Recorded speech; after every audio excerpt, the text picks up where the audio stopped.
The chapel smelled like pine resin, candle tallow, and old wood that had soaked up too many winters to ever fully dry out again.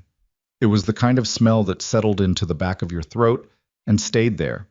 Not unpleasant exactly, but permanent. Like the cold itself. Like the mountains pressing in from every side of the valley, gray and indifferent and enormous in a way that made every human problem feel both urgent and meaningless at the same time. Elira Vane stood at the entrance of that chapel and could not make her feet move forward. Behind her, the November wind cut through the gap in the double doors, lifting the hem of her veil and pressing it against the side of her face like a cold hand. She had borrowed the veil from a woman named Doris Peck, who ran the dry goods store 2 streets over. Doris had lent it without being asked, just appeared at the door of the Vane family's rented room that morning, with the veil folded over her arm and her eyes carrying the particular softness of a woman who understood something was wrong but was not going to say so out loud. Elira had accepted it. She did not know what else to do.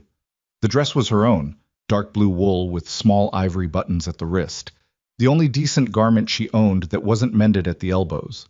She had pressed it the night before with a heated iron wrapped in damp cloth, working by lamplight while her older brother Cade slept in the next room, snoring like nothing in the world was wrong, like tomorrow was just another day. She had wanted to hate him while she pressed that dress. She had wanted to feel something clean and sharp and simple, but instead what she felt was a kind of hollow numbness, the way she imagined it felt to stand at the edge of a very high cliff, not planning to jump, not certain she wouldn't, just standing there and waiting to find out which version of herself would make the decision. Elira. Her brother's voice came from behind her right shoulder, low and practiced in the particular way of a man who had spent years smoothing over the consequences of his own behavior. The minister's waiting. She did not turn around. Elira.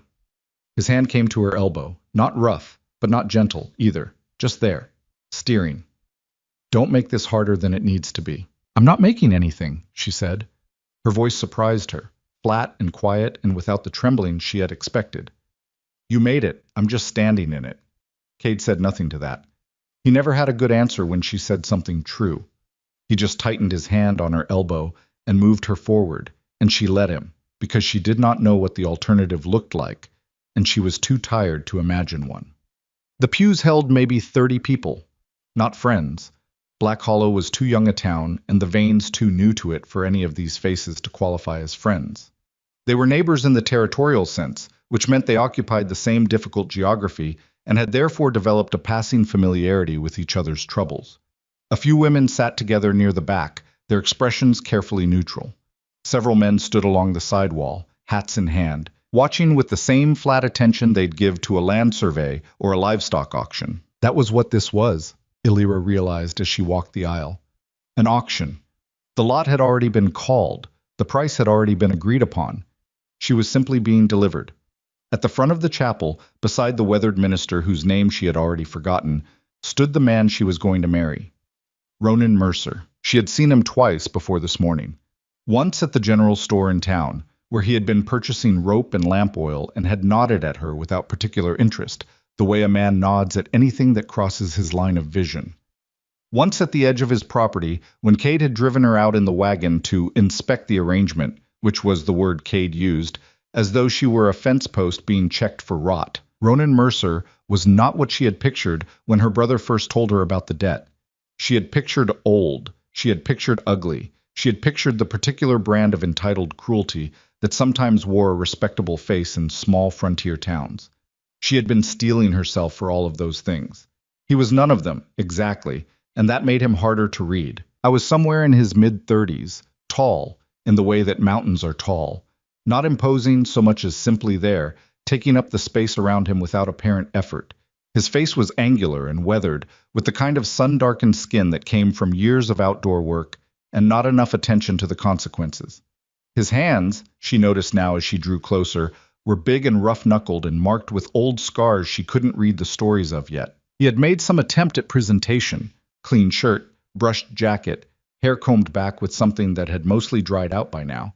But he looked profoundly uncomfortable in it, like a man who had dressed for a funeral that turned out to be in his own honor. I was watching her walk toward him, not with hunger, not with satisfaction, not with the proprietary confidence she had been dreading.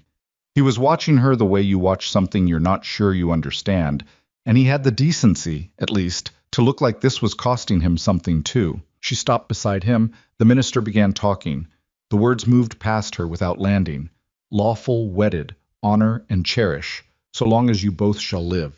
Phrases that had been spoken over enough people in enough different circumstances that they had worn smooth as river stones, all the sharp meaning rubbed away. At some point the minister paused, and Cade pressed the ring into her hand, and she placed it where she was told to place it, and Ronan placed one on her finger, a plain band of silver that was slightly too large and moved when she curled her hand closed.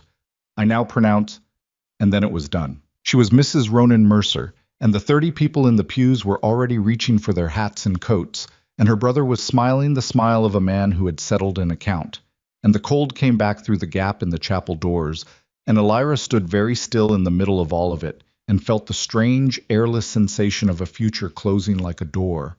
Ronan leaned toward her. She tensed, expecting, she wasn't sure, something claiming, something that would confirm the worst of what she had imagined.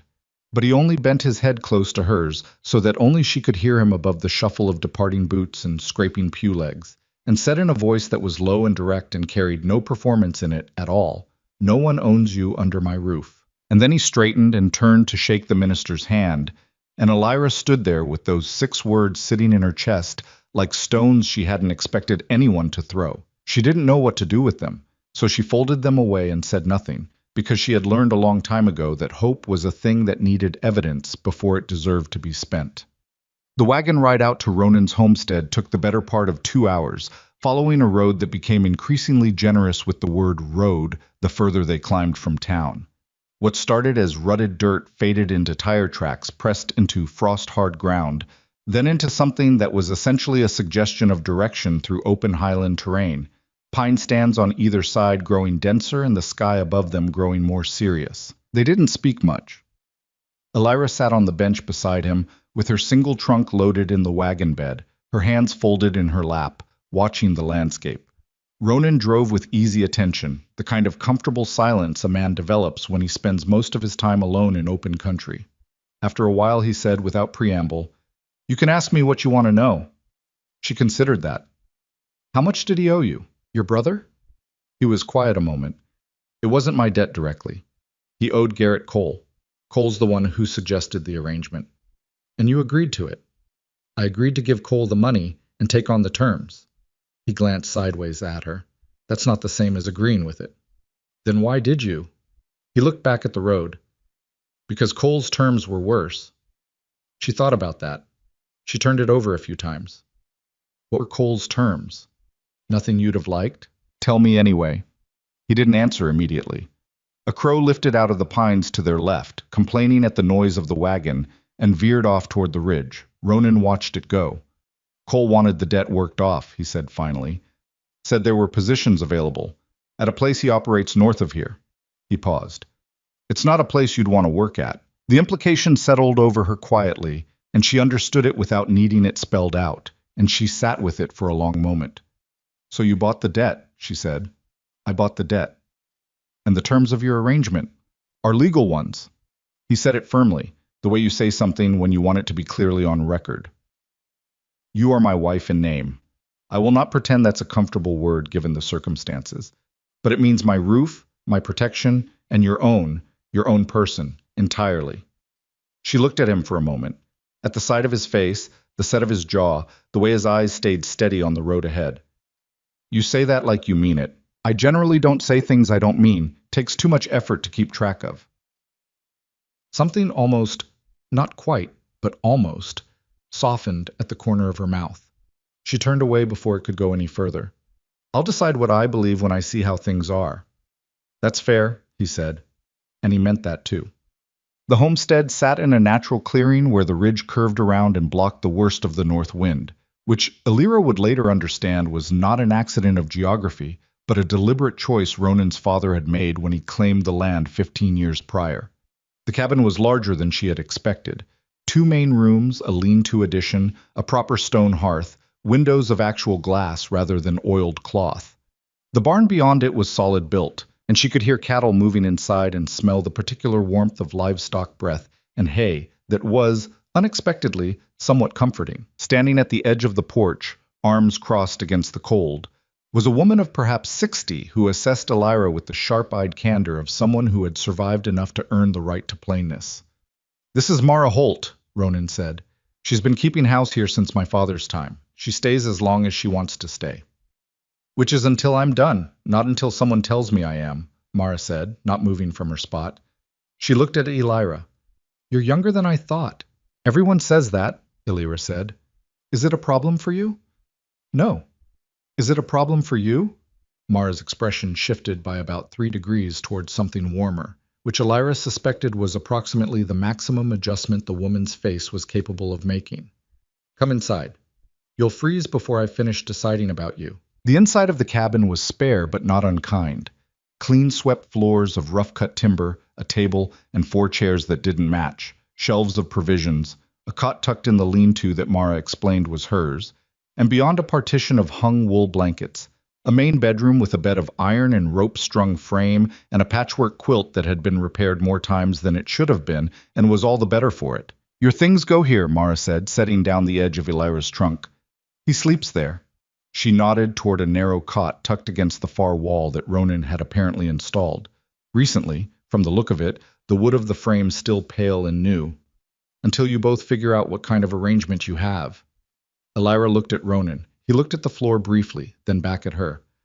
"I said what I said. I mean, all of it." Mara made a sound that might have been approval or might have been a person clearing their throat. "Supper's in an hour," she said, and left them to it. That first week was the worst kind of awkward. The kind that comes not from hostility, but from 2 people trying very hard to be decent to each other without yet knowing how. They moved around the cabin in separate orbits, polite as strangers at a boarding house, careful with the space between them. Ronan rose before light every morning and was in the barn before Elira had pulled herself fully out of sleep. He came in for meals, ate without complaint, asked occasionally if she needed anything, and returned to work. He was a man of practical focus, the kind who spoke when there was something worth saying and was otherwise content with silence. Under different circumstances, Elira thought she might have found this peaceful. Under these circumstances, she found it impossible to read. She spent those first days trying to find the shape of her situation. Learning the cabin, where things were kept, what Mara's routines were, what the property looked like in daylight, what the rhythm of the place sounded like. She helped Mara with cooking and mending, not because she was told to, but because idleness felt dangerous to her, like standing in a cold room without moving, a slow way to freeze. Mara was not easy company, but she was honest company, which Elira came to value quickly. She didn't soften things, she didn't reassure, but she also didn't lie, and she didn't pretend, and in the economy of trust that Elira was running on, that was worth considerably more than warmth. "You don't like being here," Mara said one evening, without judgment, while they were setting the table. "I don't know where I like being," Elira said. "I haven't had much practice choosing." Mara was quiet for a moment, set down the tin plates. "He's not a bad man." "I know." "That's not the same as saying it's easy." "No." Elira straightened the plates unnecessarily. "It's not." The fight with her brother happened at the end of the second week, when Cade appeared at the homestead unexpected on a gray Tuesday morning, riding a horse that was too good for him and wearing the particular expression of a man who has convinced himself that his guilt is actually just a misunderstanding. Elira had been splitting firewood in the side yard when she heard the hoofbeats. She looked up and saw him coming through the tree line, and she set down the axe and stood where she was and waited, because she had nothing to go toward him for. He dismounted with a kind of theatrical ease. "Elira, you look well." "What do you want, Cade?" He glanced toward the cabin. Is Mercer around?" "He's working the upper pasture. Say what you came to say." Something in her voice made him hesitate, which was unusual. Cade Vane was not a man accustomed to hesitation when it came to his own sister. He had been managing her since their mother died and their father left, which was a long time ago now, and the habit of management had calcified into something he no longer questioned.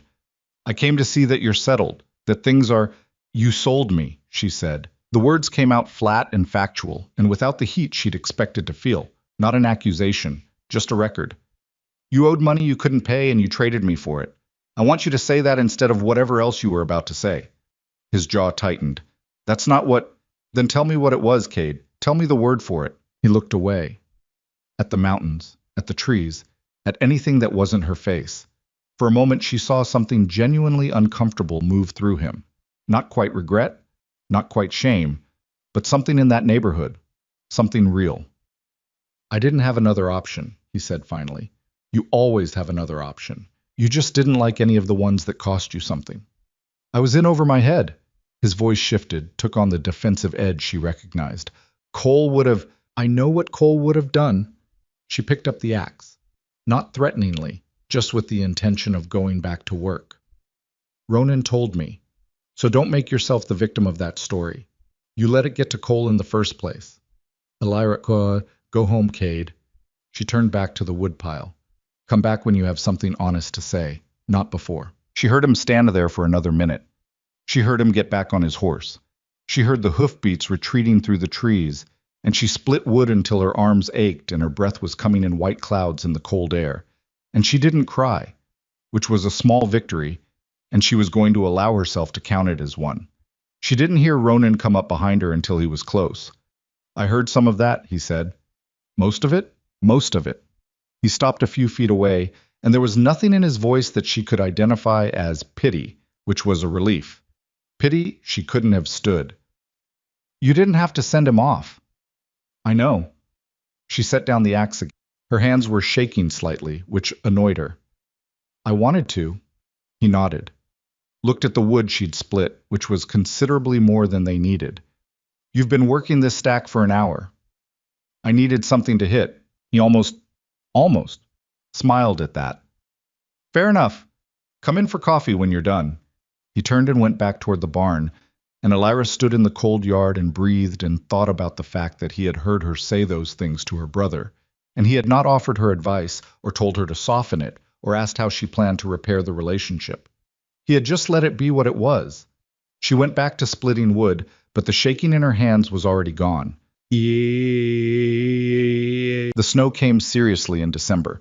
By the third week it had packed the yard a foot deep and was still adding to itself with quiet regularity, filling in the gaps between things the way snow always does, making the world simpler and harder in equal measure. The Highlands in winter were a different world than Black Hollow, different even than the farms and settlements lower in the valley.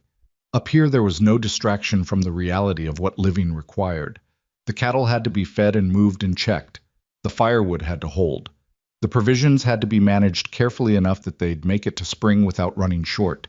Everything was cause and consequence, all the time, with very little margin. Ronan moved through it with a steady competence that Elira found herself watching more than she intended to. There was nothing showy about how he worked, no performance of effort, no complaint about the cold or the difficulty. He just did what needed doing, day after day, with a methodical attention that she came to understand was not indifference but focus.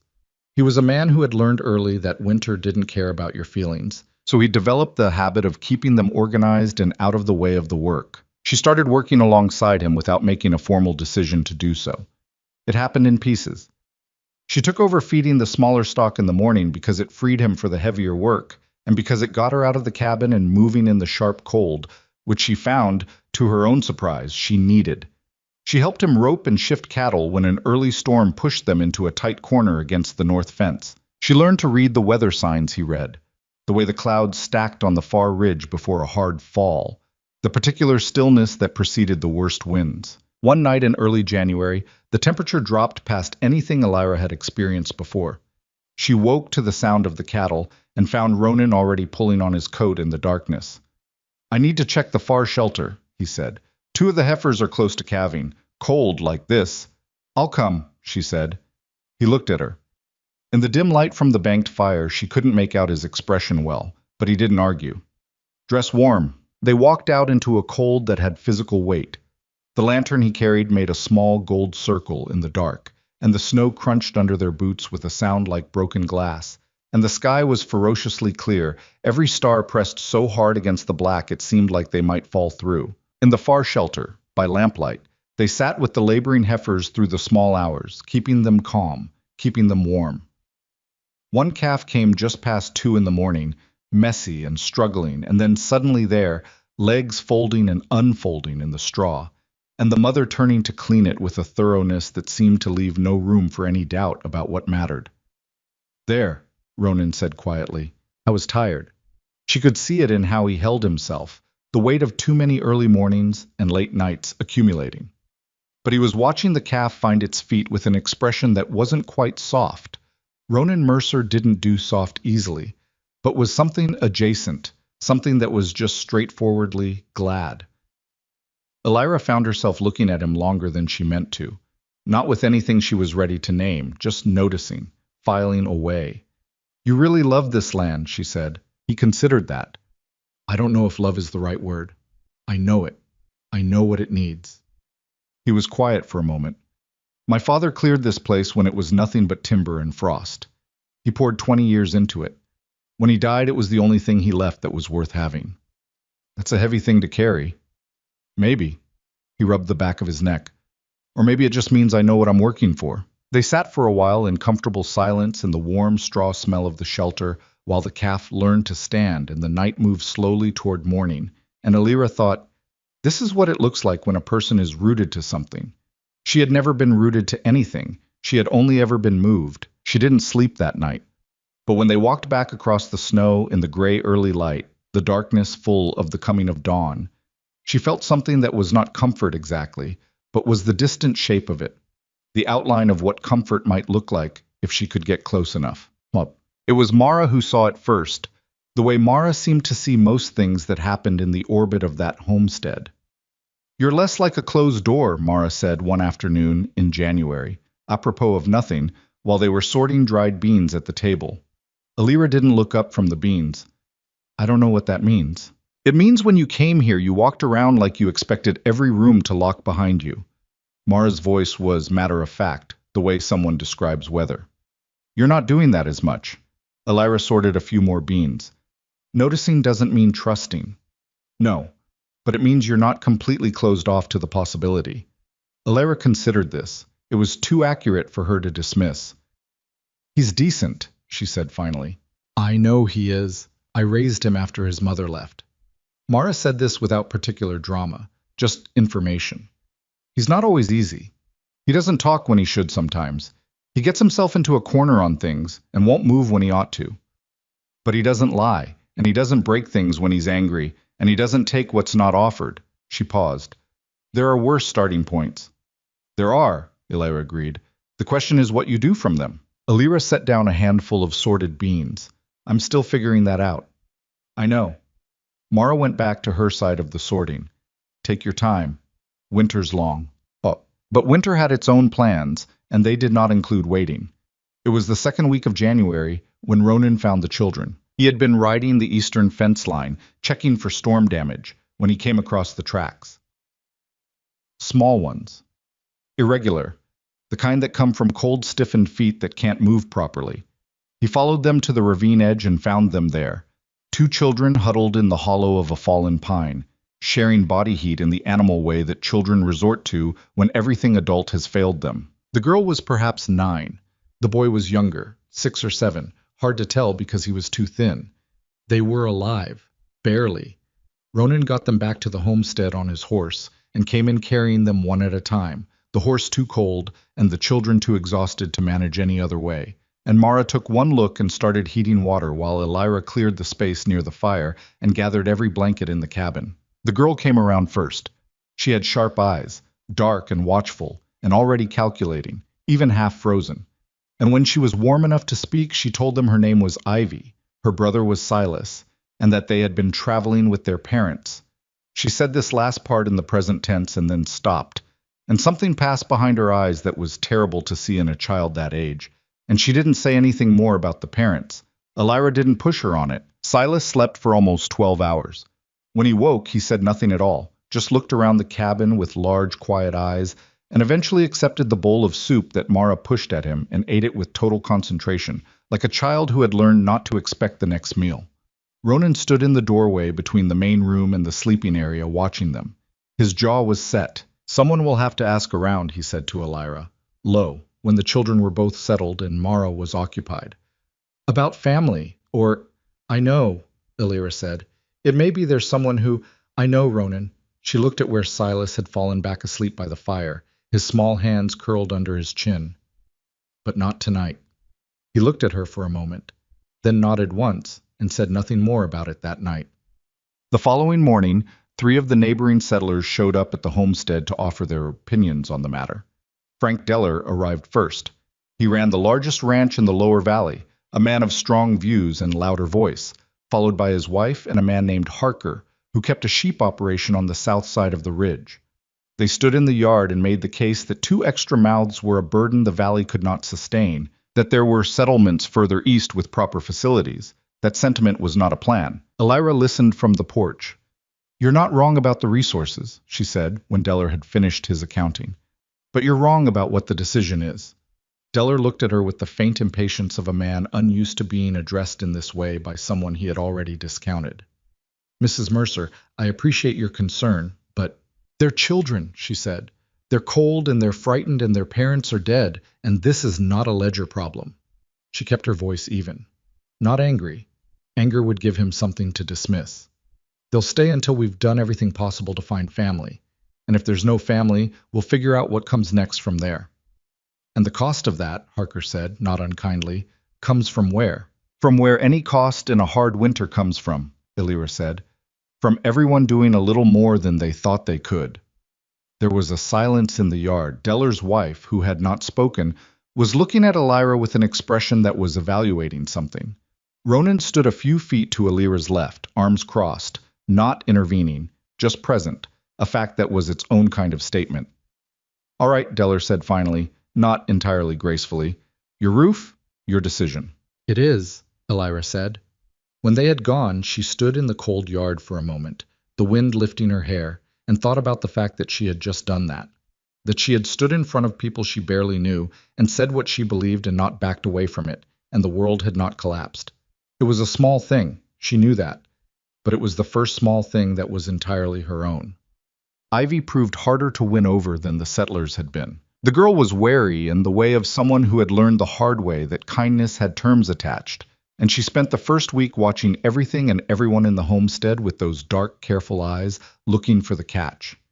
She did small, useful things without being asked, helped Mara set the table, swept the hearth, watched Silas with the practiced attention of someone who had been doing it for a long time. But she kept herself at a distance that was polite and impenetrable. Elira didn't push.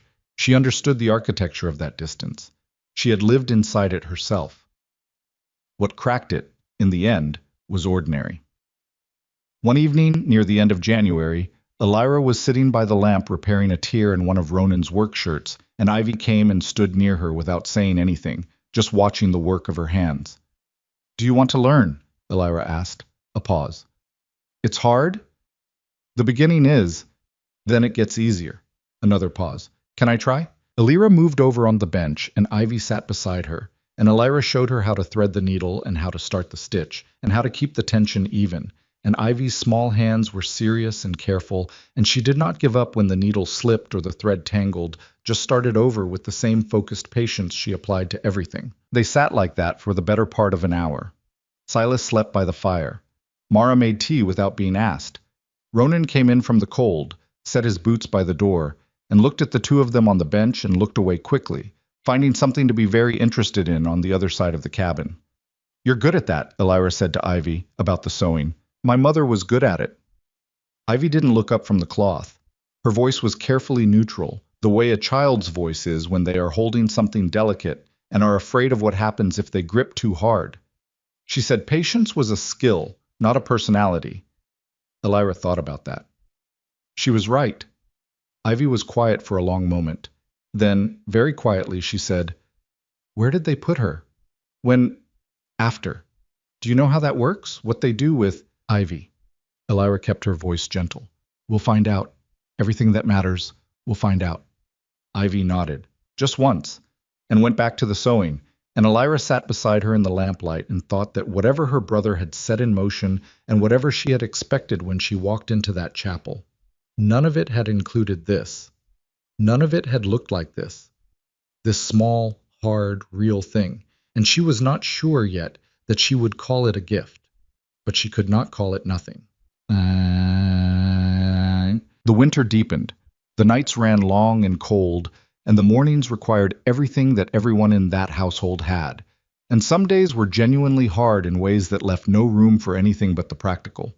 The cattle needed tending, the firewood needed to last.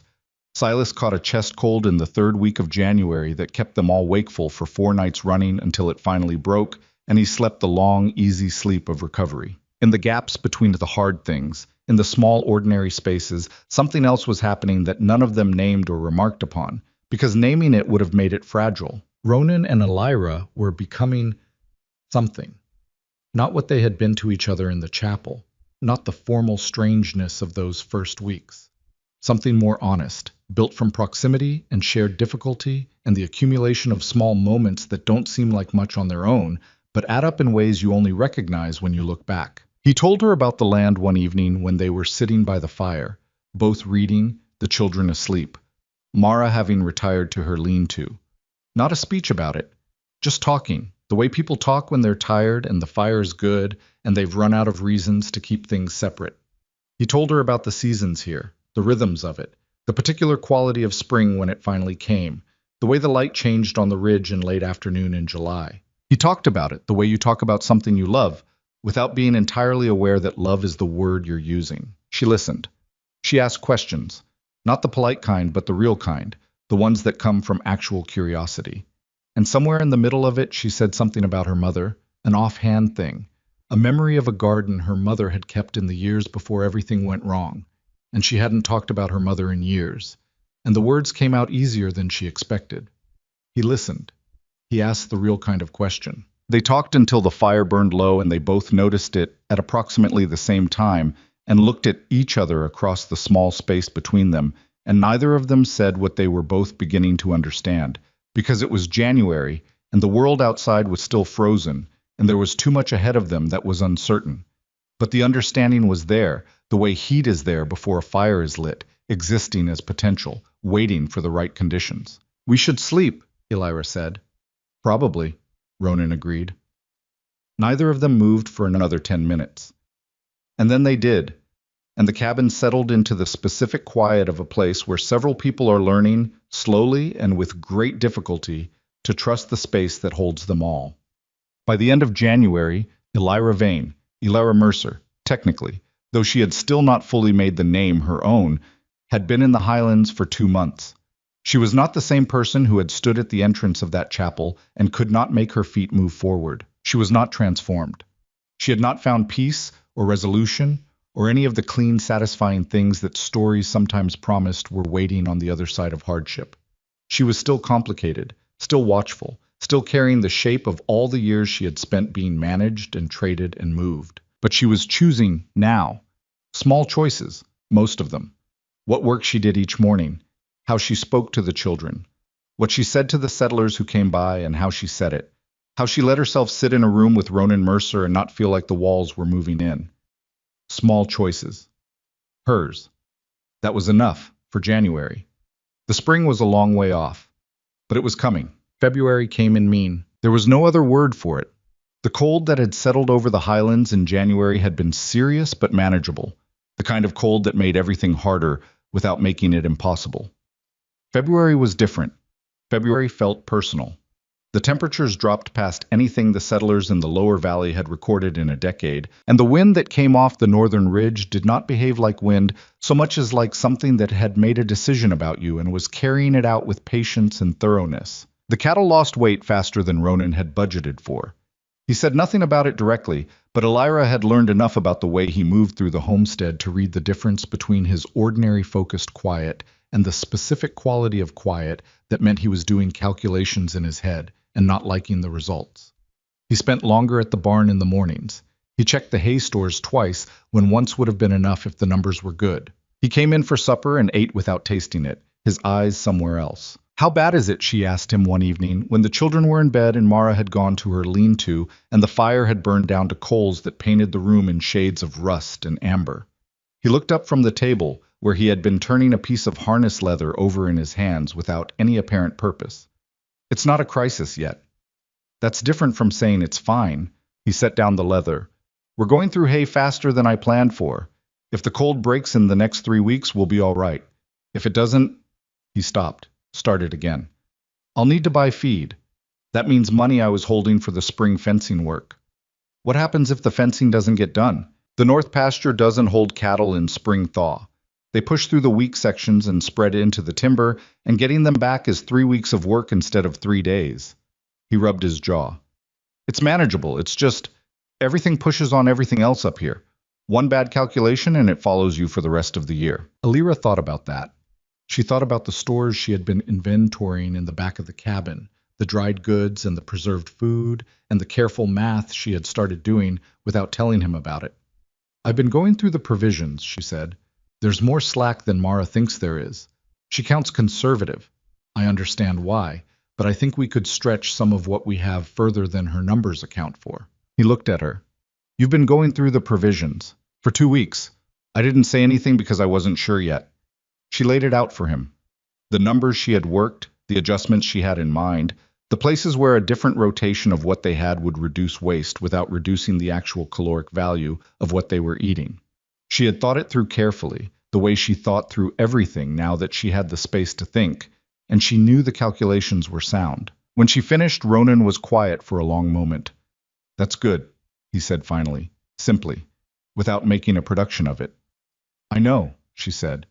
And there was nothing in that exchange that was about being thanked or recognized, just two people sharing information that mattered, and Alira thought that was a more functional form of respect than most people ever managed. They sat with the dying fire for a while longer, and outside the wind pushed hard against the cabin walls, and inside the air was warm and dim and full of the small sounds of a household at rest. And Alira thought that she was beginning to understand what Ronan had meant when he talked about the land the way he talked about it. Not love exactly, but something you could navigate by. Something that stayed where you put it. She was still not sure what to do with that, but she was less afraid of the question than she had been in January. It was Ivy who asked about the parents first. She waited until a Sunday morning when Ronan had gone into Black Hollow for supplies, and Mara was in the barn, and Silas was occupied with the set of carved wooden animals Ronan had produced from somewhere without comment and placed near the boy's sleeping spot, offered, not given, which Silas had seemed to understand was a distinction that mattered. Ivy waited until the cabin was quiet in that particular way that meant the time was right for a real conversation, and then she came and sat across from Alira at the table and folded her hands in front of her and said, "Have you found anything out?" Alira had been expecting it. She had been bracing for it, actually, because she had found something out, and she had been carrying it for 4 days while she worked out how to say it to a child, without breaking what was left of the child's certainty about the world. "Some things," she said carefully. "Do you want to know all of it, or the short version first?" Ivy considered this with the seriousness she applied to most things. All of it. So Alira told her. The parents. Alira had sent a letter to the county seat and to the land office 2 weeks prior, and the information that had come back had confirmed what Ivy already knew. In the way children know things they are not allowed to say out loud. The mother had died of fever in a settlement camp 3 days' ride east. The father had died the following week, not from illness, but from a decision he made about how to survive without her, and Alira chose words for it that were accurate without being the kind of accurate that a child shouldn't have to carry. No family on the mother's side that anyone could locate. The father had a brother somewhere in Oregon, but the territory was wide and the letter would take months, and there was no certainty in it. Ivy listened to all of it without expression. When Alira finished, the girl was quiet for a long time, looking at her folded hands.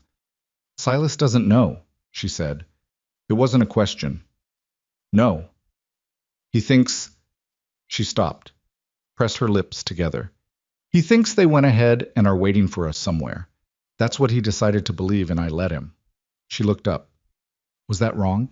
Alira looked at this 9-year-old girl who had been managing her little brother's grief while managing her own, who had been making decisions about what truth he could hold and what needed to be kept until he was stronger, and she thought about the right answer. "No," she said. "That was you protecting him the best way you knew how. Someone will have to tell him eventually." "Yes. Will you help me?" The words came out smaller than Ivy's voice usually was. Not childlike. Ivy didn't do childlike, really, but human, genuinely asking. "When you're ready," Alira said, "I'll be right there." Ivy nodded. She unfolded her hands and refolded them in a different arrangement. She looked out the window at the snow-covered yard. "I don't want to go to Oregon," she said. "The brother. If he writes back." Let's wait and see what he says. But if he's just someone who would take us because it's what you do. She stopped again, and this time what moved across her face was something fiercer. Silas would go because I told him to. He'd go anywhere I said, so I need to be careful about what I decide. Alira thought about all the things she could say to that, all the reassurances and the gentle redirections and the careful hopes. She chose the honest thing instead. You're right, she said. You do need to be careful, and I'm telling you right now that nothing about your situation gets decided without you knowing about it first. Not from this house. I can promise you that much. Ivy looked at her, evaluated her the way she evaluated everything, with those precise dark eyes. And then she said, "Okay," and got up from the table and went back to where Silas was playing with his wooden animals, and she sat beside her brother and watched him and said nothing. But she leaned her shoulder against his in a way that was so quiet and so complete that Alira had to look away. Ronan came back from Black Hollow that Sunday with feed and supplies, and also, at the bottom of the wagon, under everything else, a length of fabric, dark red wool, the kind you could make a decent winter coat from, that he set on the table without explanation and then began unloading the rest of the wagon. Mara looked at him through the window, said nothing, which was a particular kind of Mara commentary. Alira picked it up. Enough for a coat for Ivy, she calculated, and perhaps a smaller thing for Silas from what was left. She looked at Ronan's back as he carried provisions from the wagon. You're not subtle, Mara said, passing through with an armload of dried goods. I'm not trying to be, Ronan said from outside. Alira folded the fabric carefully and set it aside. She would start the coat that week. She was not going to make a moment out of it. She suspected that was precisely how Ronan had intended it. What?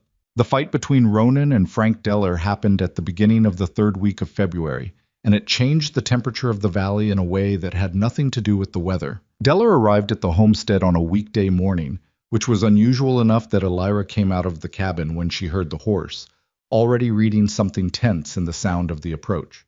Deller dismounted fast, which was also unusual.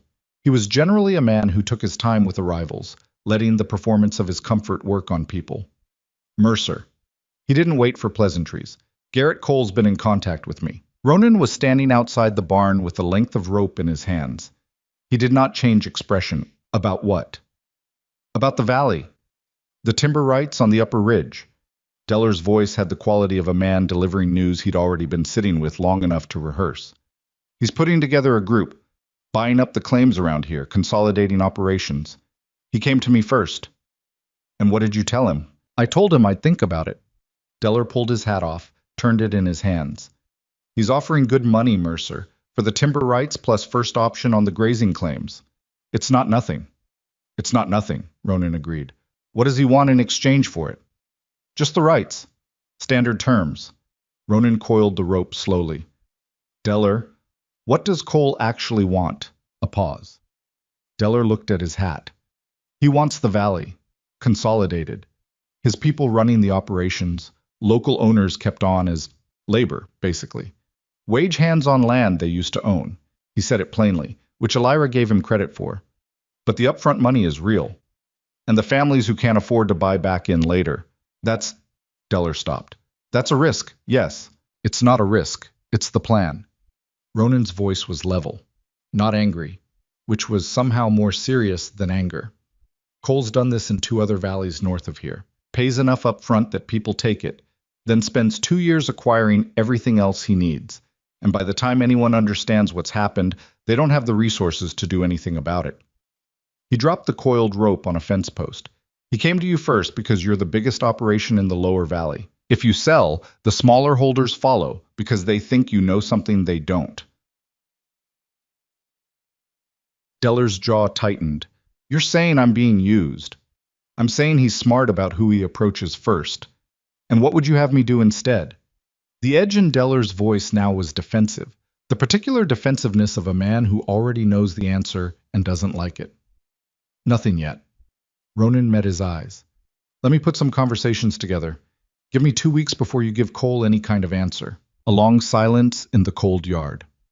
Alira stood on the porch and did not move and watched Deller work through whatever math he was running, and she thought about Cole's name and the way Ronan had said it, and she thought about what Ronan had told her in the wagon months ago, because Cole's terms were worse, and something cold settled in her that was not the weather. 2 weeks, Deller said finally. After that, I make my own decision. That's all I'm asking. Deller rode away. Ronan stood in the yard for a moment after, looking at the road, and then he turned and looked at Elira on the porch, and there was something in his face she hadn't seen before, not fear, but the awareness of what was coming toward them, and the calculation of what it was going to cost. This is about more than timber rights, she said. Yes.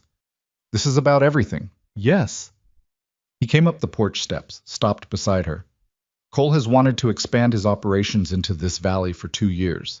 He couldn't do it as long as the landholders were solvent enough to refuse him. Bad winters changed that math. He was looking at the mountains as he spoke, not at her, the way he always looked at things he was thinking seriously about.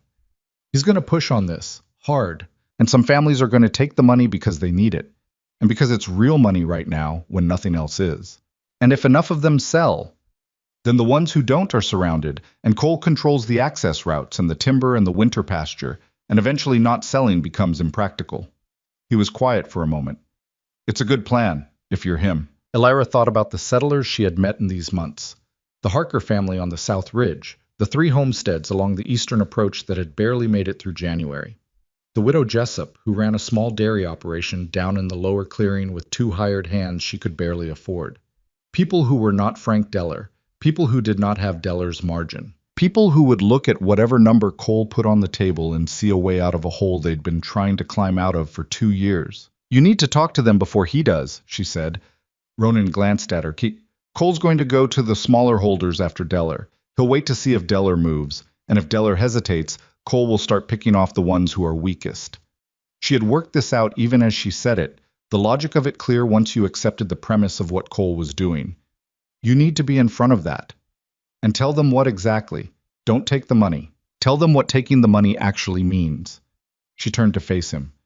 You know things about how Cole operates. Tell them, specifically. Don't make it abstract.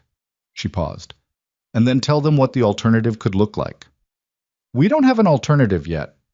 Then we need to build one. He looked at her for a long moment. In the cold light, his face was hard to read, but she had gotten better at reading it over these months. And what she saw was not skepticism. It was the expression of a man who had arrived at the same door from the other direction and was surprised to find someone already standing there. I'm not good at organizing people, he said. It cost him something to say it, she could tell, because he was a man who preferred his own capabilities to be reliably adequate, and admitting a gap was not easy for him. I know, she said. That part isn't your job. Another long moment. Elira, let me help. She said it directly, not as a request for permission exactly, but as a statement of what was going to happen. You know the land and the operations. I can do the rest. He held her eyes for a moment longer. Then he said, all right, and turned and went inside, and Elira stood on the porch in the February cold and looked out at the valley, and understood, with a clarity that was both exciting and frightening, that she had just committed them both to something that was going to be very hard. So began with the Harkers. The Harker family, Amos and his wife Bet and their 3 children, ran sheep on the South Ridge and had the added difficulty of a new baby born in November, which had drained their resources in ways they hadn't fully anticipated. They were not in crisis, but they were close to it, and Elira knew that people close to crisis were the first ones Cole would approach with a number calculated to seem like rescue. She rode out to them on a Wednesday, the sky flat and gray, and the road hard-packed, and she sat with Bet Harker at the kitchen table while Amos stood by the fire listening with his arms folded, and she told them what she knew about Garrett Cole and the 2 valleys north where he had consolidated operations. She was specific. She gave them names of towns. She had gotten these from Ronan, who had pieced together the history from several sources over the past year, and she described what those places looked like now, 3 years after Cole had moved through them. Families that had sold now working their former land at wages that didn't account for the knowledge they'd spent a lifetime building. Men who had owned their operations taking orders from Cole's managers, who understood profit but did not understand the specific, ungovernable reality of mountain ranching. Bet Harker listened with the focused stillness of a woman who has learned to take information seriously when it comes with that kind of directness. He hasn't approached us yet, Amos said when Elira finished. He will. Probably within 2 weeks. And what do you want us to do when he does? I want you to wait, Elira said. Wait and talk to Ronan before you give Cole any kind of answer. That's all I'm asking right now. You said there's an alternative being worked out, Bet said. Yes. What kind? I don't have all the details yet. She was not going to oversell this because people who had been lied to with confident detail could spot it from a distance, and she needed these people to trust her when she came back. What I have is a direction. The specific shape of it takes more conversations. Conversations that need to happen before Cole gets to people. Amos looked at her. He was a skeptical man, not unkind, but not easily moved, and his skepticism was the kind that came from experience rather than temperament. You've been in this valley 4 months, Mrs. Mercer. I know. That's not a long time to be making proposals about how we all ought to run our operations. No, she agreed. It's not. And if you decide I'm not someone worth listening to, that's a reasonable position. She looked at him steadily. But I've been watching this valley since I arrived, and I've been listening to everyone in it, and what I see is a lot of people working very hard in isolation when the actual problem they face is a collective one. Cole knows that. He's counting on it. Amos was quiet. Bet refilled Elira's cup without being asked. It was not agreement, but it was something. 2 weeks, Amos said finally. We'll hold. She made similar visits to 4 more families over the following week, riding out in the cold with Ronan's horse. He used the older mare. He had given her the better one without making a speech about it, and sitting with people at their kitchen tables and telling them the truth about what was coming and asking for patience in return. Some were more receptive than others. The widow Jessup was immediately and fiercely on board because she had heard about Cole from a woman she corresponded with in one of the northern valleys, and she had been waiting for exactly this kind of conversation. 2 of the smaller homestead families were cautious but willing to wait. One man, a German immigrant named Schreiber, who had been in the valley longest of all of them, and who Elira suspected had seen enough in his life to be deeply suspicious of organized anything, listened to her with total silence, and then said, "What does Mercer think of this plan? But he thinks we need to do it. And you're the one going around saying so." Yes. Schreiber looked at her for a long moment with eyes that had been measuring things for many years. "This is different from the woman who came to the chapel in November," he said. It caught her off guard. She hadn't realized Schreiber had been in the chapel.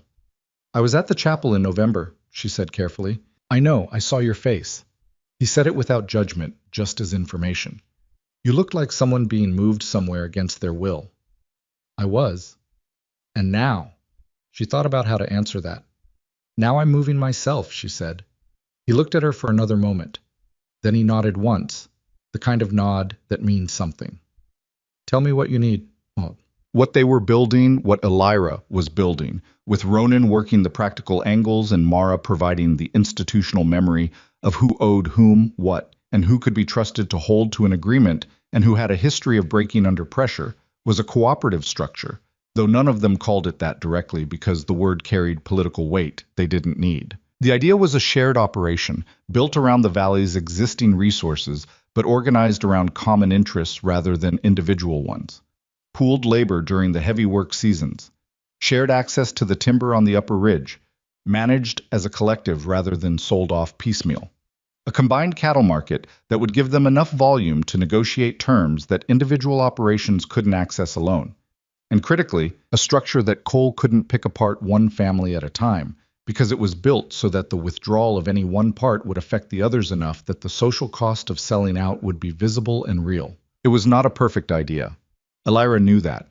It had weaknesses she could see and probably weaknesses she couldn't, and it required a level of sustained cooperation among people who were not naturally cooperative and who had varying levels of trust for each other built on a complicated history she was only partly informed about. There were people in this valley who had disputes that went back years. Fence line arguments, water rights disagreements, the particular concentrated grievances that develop when people live close to each other under hard conditions for a long time. But imperfect plans were still plans, and they had approximately 10 days before Cole started making his approach in earnest. So imperfect was what they had. "Deller's the piece. I can't figure," Ronan said one evening when they were sitting at the table with papers between them. Notes, figures, sketches of the valley with land claims marked. Ivy had gone to sleep, but Silas was still up, sitting near the fire with one of the wooden animals in his hand, apparently uninterested in anything the adults were saying, but present in the way that children are present when they don't want to miss something. He's got enough operation to stay independent of Cole without the cooperative. He doesn't need us. He needs the timber access, Illyra said. His south pasture is getting overgrazed. He's been pushing into the lower timber for winter fodder for 2 years.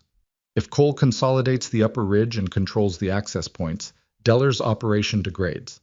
She had worked this out from conversations with Bet Harker, who had made an observation about Deller's grazing patterns that Illyra had filed away. He might not see it that way yet, but it's true. Ronan looked at the papers. You've been listening to everyone.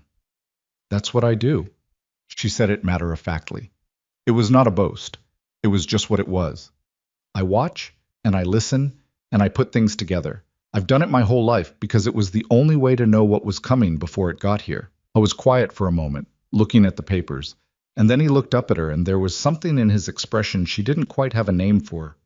Something careful and direct at the same time, something that was trying to say a thing without making it too large for the moment. You're good at this, he said. I know, she said, in the same tone she had used months ago when he had said it about her provisions calculations. And then, after a moment, because the fire was low and the cabin was quiet and Silas had fallen asleep by the hearth without anyone noticing. I didn't know I was before. I never had anything to be good at, nothing that was mine.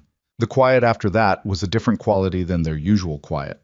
Ronan looked at her for a moment longer and then looked back at the papers, and she knew he was not going to push at that because he understood, in the way he seemed to understand most things about her without being told, that she had offered it, and that was enough, and anything more would make her regret having said it. We should talk to Deller, he said, together. Yes, she said. Tomorrow. The conversation with Frank Deller happened the following afternoon in Deller's own kitchen, which was larger than Illyra had expected and considerably more comfortable. His wife, Clara, was a woman of serious domestic organization, and the Deller household ran with a clockwork efficiency that Illyra recognized as the product of years of careful management. Clara served coffee and then sat at the table herself rather than retreating, which Illyra noted and approved of. Ronan laid out the framework of the cooperative in broad terms. Deller listened with the closed expression of a man reserving judgment. When Ronan finished, Deller was quiet for a moment. This is a considerable ask, he said. It is, Ronan agreed. You're asking me to tie my operation to families whose resources are, he paused, choosing the word with care, considerably more limited than mine. I'm asking you to recognize that your operation and those families face the same threat, Illyra said. Deller looked at her. She held his eyes. And I'm asking you to consider what your south pasture looks like in 3 years if Cole controls the timber access on the ridge. A silence. Clara Deller looked at her husband with an expression that conveyed she had already done this calculation independently. That's a very specific thing to bring up, Deller said slowly. It's a specific problem. Illyra kept her voice even. You're a smart man, Mr. Deller. You've built a strong operation, but strength requires forage, and forage requires access. And access is what Cole is going to sell you back at a price you won't like. Another silence, longer. Clara reached over and refilled her husband's coffee cup. Deller watched his wife's hand do this, and something moved in his face that was harder to name. Not the land calculations, but something that was about what you hold on to and why. What do you need from me specifically? He said. And that was the question that meant they had him, or at least had his attention, which was the necessary first thing. By the end of February's 3rd week, they had commitments, qualified, cautious, conditional, but commitments, from 6 of the 9 families they had spoken to. Schreiber was in with something that was as close to enthusiasm as his nature allowed. Jessup was in fully. The Harkers were in once Bet had made Amos sit with the numbers long enough. Deller was in with reservations, which meant he was in as long as the terms didn't disadvantage him significantly, which was the kind of in they could work with. 3 families they hadn't reached yet, and somewhere to the east, on the road that led down from the county seat and into the valley, Garrett Cole was running his own calculations. Illyra knew they were running out of room. She was walking back from the Jessup place on a Wednesday afternoon. Ronan had taken the horse to check on a fence section that had been worrying him when the thaw came. Not a full thaw, nothing so generous as that, But the temperature moved in a single afternoon from punishing to merely cold, and the quality of the air changed in the way it changes when winter decides to relax its grip. Not entirely, but enough to remember that it would have to let go eventually. The snow in the yard sat heavy and wet rather than brittle. The sky was a particular shade of gray that was lighter than it had been for months. She stood in the yard and tilted her face up at that sky, and breathed the changed air, and thought about all of it. The children sleeping inside, Mara's commentary that passed for affection, the 6 families who were now invested in something she had started building in a February kitchen conversation, the man who was out checking a fence line because it mattered to him whether it held. Her brother had traded her future away to erase a debt she hadn't made, and she had taken that traded future and built something in it that was starting to have the shape of something real. She didn't know yet if it was going to hold. There was still Cole. There were still 3 families uncommitted, and there was still the long question of what happened when Cole arrived in the valley in person and made his case with whatever number he had decided was sufficient. There was still all of it, waiting. But the air was different today, and she was standing in her own yard, and nothing about that was someone else's choice. It was Silas who finally spoke about his parents. It happened on a Sunday at the end of February, in the particular quiet of an afternoon when the snow had gentled to flurries, and the cabin was warm, and Mara had made something with dried apples that smelled like autumn.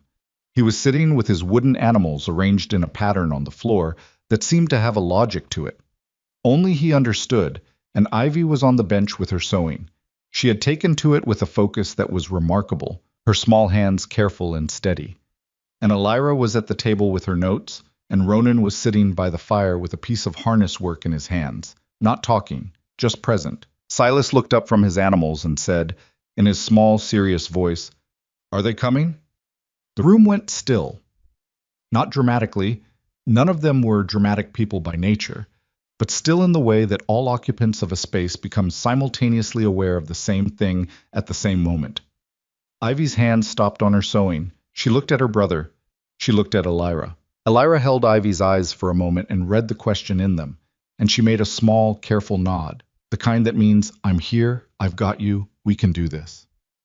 "Silas," Ivy said. Her voice was steadier than it had any right to be. "Come sit with me." The boy got up from his animals, trailing one of them in his hand, a carved horse, and went to his sister, and sat beside her on the bench. Ivy put her arm around him with a practiced ease that came from having done it so many times it was no longer a conscious act. "Mama and Papa aren't coming," Ivy said. She said it the way she said most hard things, directly, without dressing it in softer words, because she understood that softer words sometimes made the landing harder. "They got sick. They both got very sick, and they didn't get better." Silas looked at the carved horse in his hand. He turned it over once. His face was very still, the face of a child processing something larger than his vocabulary could contain. "They're not going to be somewhere waiting for us?" he said. "No, sweetheart." A long pause. Outside, the flurries had stopped, and the late afternoon light came through the cabin window in a bar of winter-pale gold. "Okay," Silas said, and then after another moment, "Can I still keep the horse?" It was such a Silas thing to say, so practical, so focused on the concrete thing he could hold, that something broke open slightly in the room. Not tears, not yet, but the slight release of tension that comes when a thing that's been held in suspension finally lands. "Yes," Elira said. "The horse is yours." Silas nodded, satisfied with this in the specific way of someone who has organized what they can organize and set aside the rest for later. He stayed tucked under Ivy's arm for a while, and Ivy held him, and Ronan set down his harness work and looked at the fire, and Mara appeared in the doorway from the lean-to and stood there for a moment, and then went back without saying anything, which was Mara's version of being present. That night, after the children were asleep, Elira sat at the table with her notes without reading them, and Ronan came and sat across from her with his coffee. And for a while they just existed in the same space without it needing to be anything. "He's going to be all right," Ronan said finally. "I know." She looked at her notes without seeing them. "They both will. They're resilient in a way that's almost hard to look at sometimes." "Yeah." She looked up. "Do you want them to stay?" He met her eyes. "I assumed that was already decided." "By me. By you and by what's right." He held her eyes steadily. "They stay. As long as they need to. As long as they want to. This is not a question I'm going to revisit. She looked at him for a moment. At the man who had told her on their wedding day that no one owned her under his roof, who had bought a length of red wool and left it on a table and walked away from it, who came in from the cold without complaint and checked on sick calves at 2 in the morning and listened when she talked about provisions and valley politics with the same focused attention he gave to everything that mattered. She thought about the word she had been not using since January. She set it aside again, not because it wasn't beginning to be true, but because there was still coal coming and 3 families uncommitted and all the uncertain architecture of what they were building. And she had learned the hard way that hope required evidence, and she was still gathering it. But the weight of February was lifting, by degrees. And that was something. March arrived without ceremony, which was appropriate because the valley had stopped expecting courtesy from the weather a long time ago. The thaw that had softened the air at the end of February did not hold. It rarely did this far into the highlands. And the first week of March brought a final hard freeze that killed the false optimism and settled back into the serious cold with the patience of something that had been here long before anyone arrived and expected to be here long after. But the light was changing. That part was real. The days were longer by measurable minutes now, the afternoon sun staying above the ridge a little later each evening, and even when the temperature didn't reflect it, that longer light did something to people who had been living under the short gray days of deep winter. It reminded them that the season was moving, even when it didn't feel like it. It gave them something to work toward. Elira needed that, because the work ahead of her was considerable. Garrett Cole arrived in Black Hollow on a Tuesday, which she found out from Mara, who found out from Doris Peck at the dry goods store, who had heard it from the man at the livery when Cole's people came in to stable 3 horses. He had brought 2 associates with him, men whose specific function Ronan described, with careful understatement, as persuasion of the physical kind when the financial kind hadn't landed. He had taken rooms at the boarding house and had already sent a letter to Frank Deller requesting a meeting. "How much time do we have?" Elira said, when Ronan brought her this information. "He'll want to meet with Deller first. Then he works his way through the valley." Ronan was at the table, his hands flat on the surface in front of him, thinking. 4 days if Deller stalls him. 2 if Deller doesn't. Deller will stall. She was fairly confident about this. Their conversation with him had ended with something that was not quite commitment but was genuine consideration, and she had seen something in Clara Deller's face across that kitchen table that told her the conversation between husband and wife afterward had gone in their favor. But we need the other 3 families before Cole gets to them. The 3 families still uncommitted were the ones Elira had been most uncertain about from the beginning. Old Henrik Strand ran a small logging operation on the northwest corner of the valley, a man of 70 who had been in the mountains since before most of the other settlers arrived, and who trusted the cooperative of his own 2 hands and nothing else.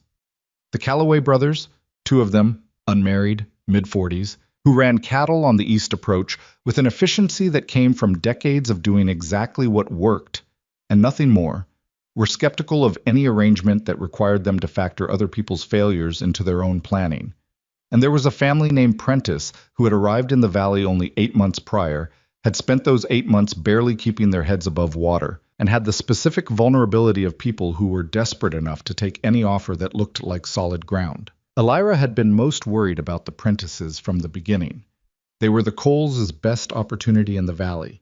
Young, struggling, without the deep roots that gave other families the patience to evaluate long-term versus short-term. She had ridden out to them twice already. Both times the husband, Thomas Prentice, had listened politely and said he would think about it, which was the diplomatic version of "nothing has convinced me yet." She made one more attempt on Wednesday morning, this time alone, leaving before Ronan was fully out of the barn. The Prentice homestead was smaller than the others, a cabin that was competently built, but had the unfinished quality of a place where the owners had been too tired to get to the second list of things that needed doing. A woodpile that was lower than it should have been for early March. A kitchen garden layout staked out in the frozen ground, with the particular hopeful precision of people planning their way through difficulty. 2 young children visible through the window, faces appearing and disappearing in the glass with the natural curiosity of children who didn't know enough to be worried yet. Margaret Prentice opened the door before Elira reached the porch. She was a woman of perhaps 25, practical-faced, with the shadows under her eyes that came from months of stretched resources and insufficient sleep. "Mrs. Mercer," she stepped back to let Elira in. "Thomas is out back. I'll speak with both of you if that's all right." Margaret looked at her for a moment and then called out through the back wall, and Thomas Prentice came in from whatever he'd been doing with snow on his boots and the slightly braced expression of a man who had been expecting this visit and had not fully decided how he felt about it. They sat at the table. Elira did not lead with the cooperative. She led with Cole. She told them what she knew about his operations in the northern valleys.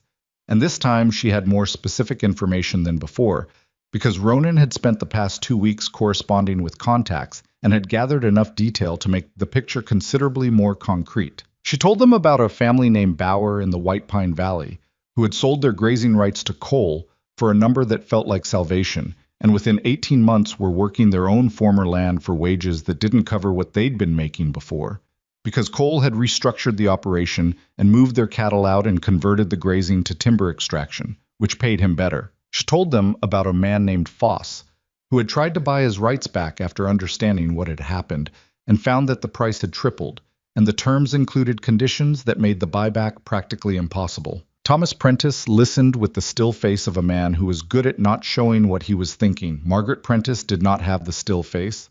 Margaret's face showed exactly what she thought about the Bauer family, and the man named Foss, and what their situation said about their own. "He's going to come to us," Elira said finally. "He may have already sent a letter, and the number he's going to offer is going to be real money, and you're going to feel it in your chest when you hear it, because you've been in the cold a long time, and real money is hard to say no to." She paused. "I'm not going to pretend I don't understand that." Thomas finally spoke.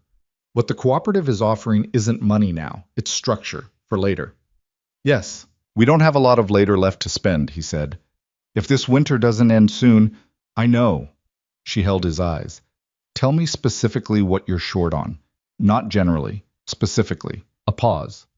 The admission of specific need was harder than the general acknowledgement of difficulty, and she watched him work through the hesitation of pride before he named the things: feed, seed for the spring planting, enough cash to cover the labor he needed to get the garden properly established before late frost made it too late. She had anticipated some of this. She had talked to Ronan about it before she came. "Ronan will extend feed from the Highland stock at cost," she said. "Not charity. It goes on account against your first season contribution to the cooperative. The seed I can source through the group purchasing we've already set up with the Harkers." She kept her voice practical. Not generous, not magnanimous, practical.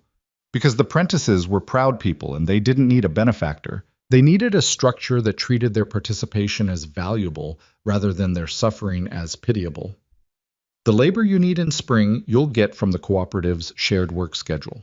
And what you contribute when you're on your feet goes back out to the next family that needs it." The silence that followed was different from the previous silences. Thomas looked at Margaret. Margaret was looking at her hands. "Why would you do this?" Thomas said.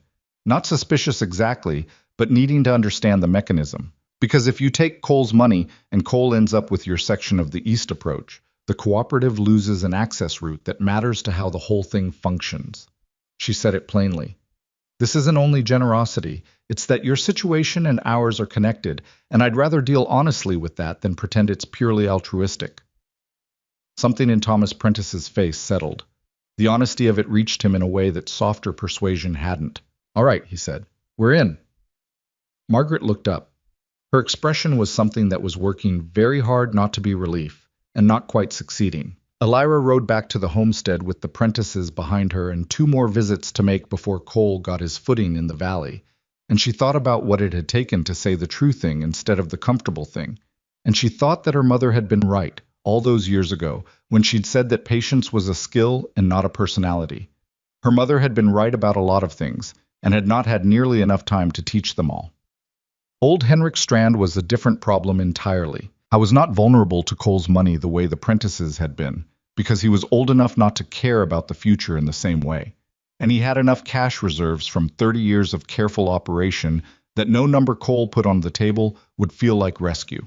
What he cared about was his independence, which was absolute and had been absolute since the day he claimed his land and built his first structure with his own hands and decided that was the correct way for a person to live. I was also, Elira had come to understand, the person in the valley with the longest memory. She went to him on Thursday afternoon, as the light was already beginning its descent behind the western ridge. He was in his wood shop, a separate structure from the cabin, smelling of fresh-cut timber and linseed oil, planing a board with the focused attention of a man for whom the quality of the work was the entire point. He glanced up when she came in. Did not stop planing. Mrs. Mercer. Mr. Strand. She looked around the shop. The walls were hung with tools that were old but maintained with an exactness that told you everything about the man who used them. You do good work. I know.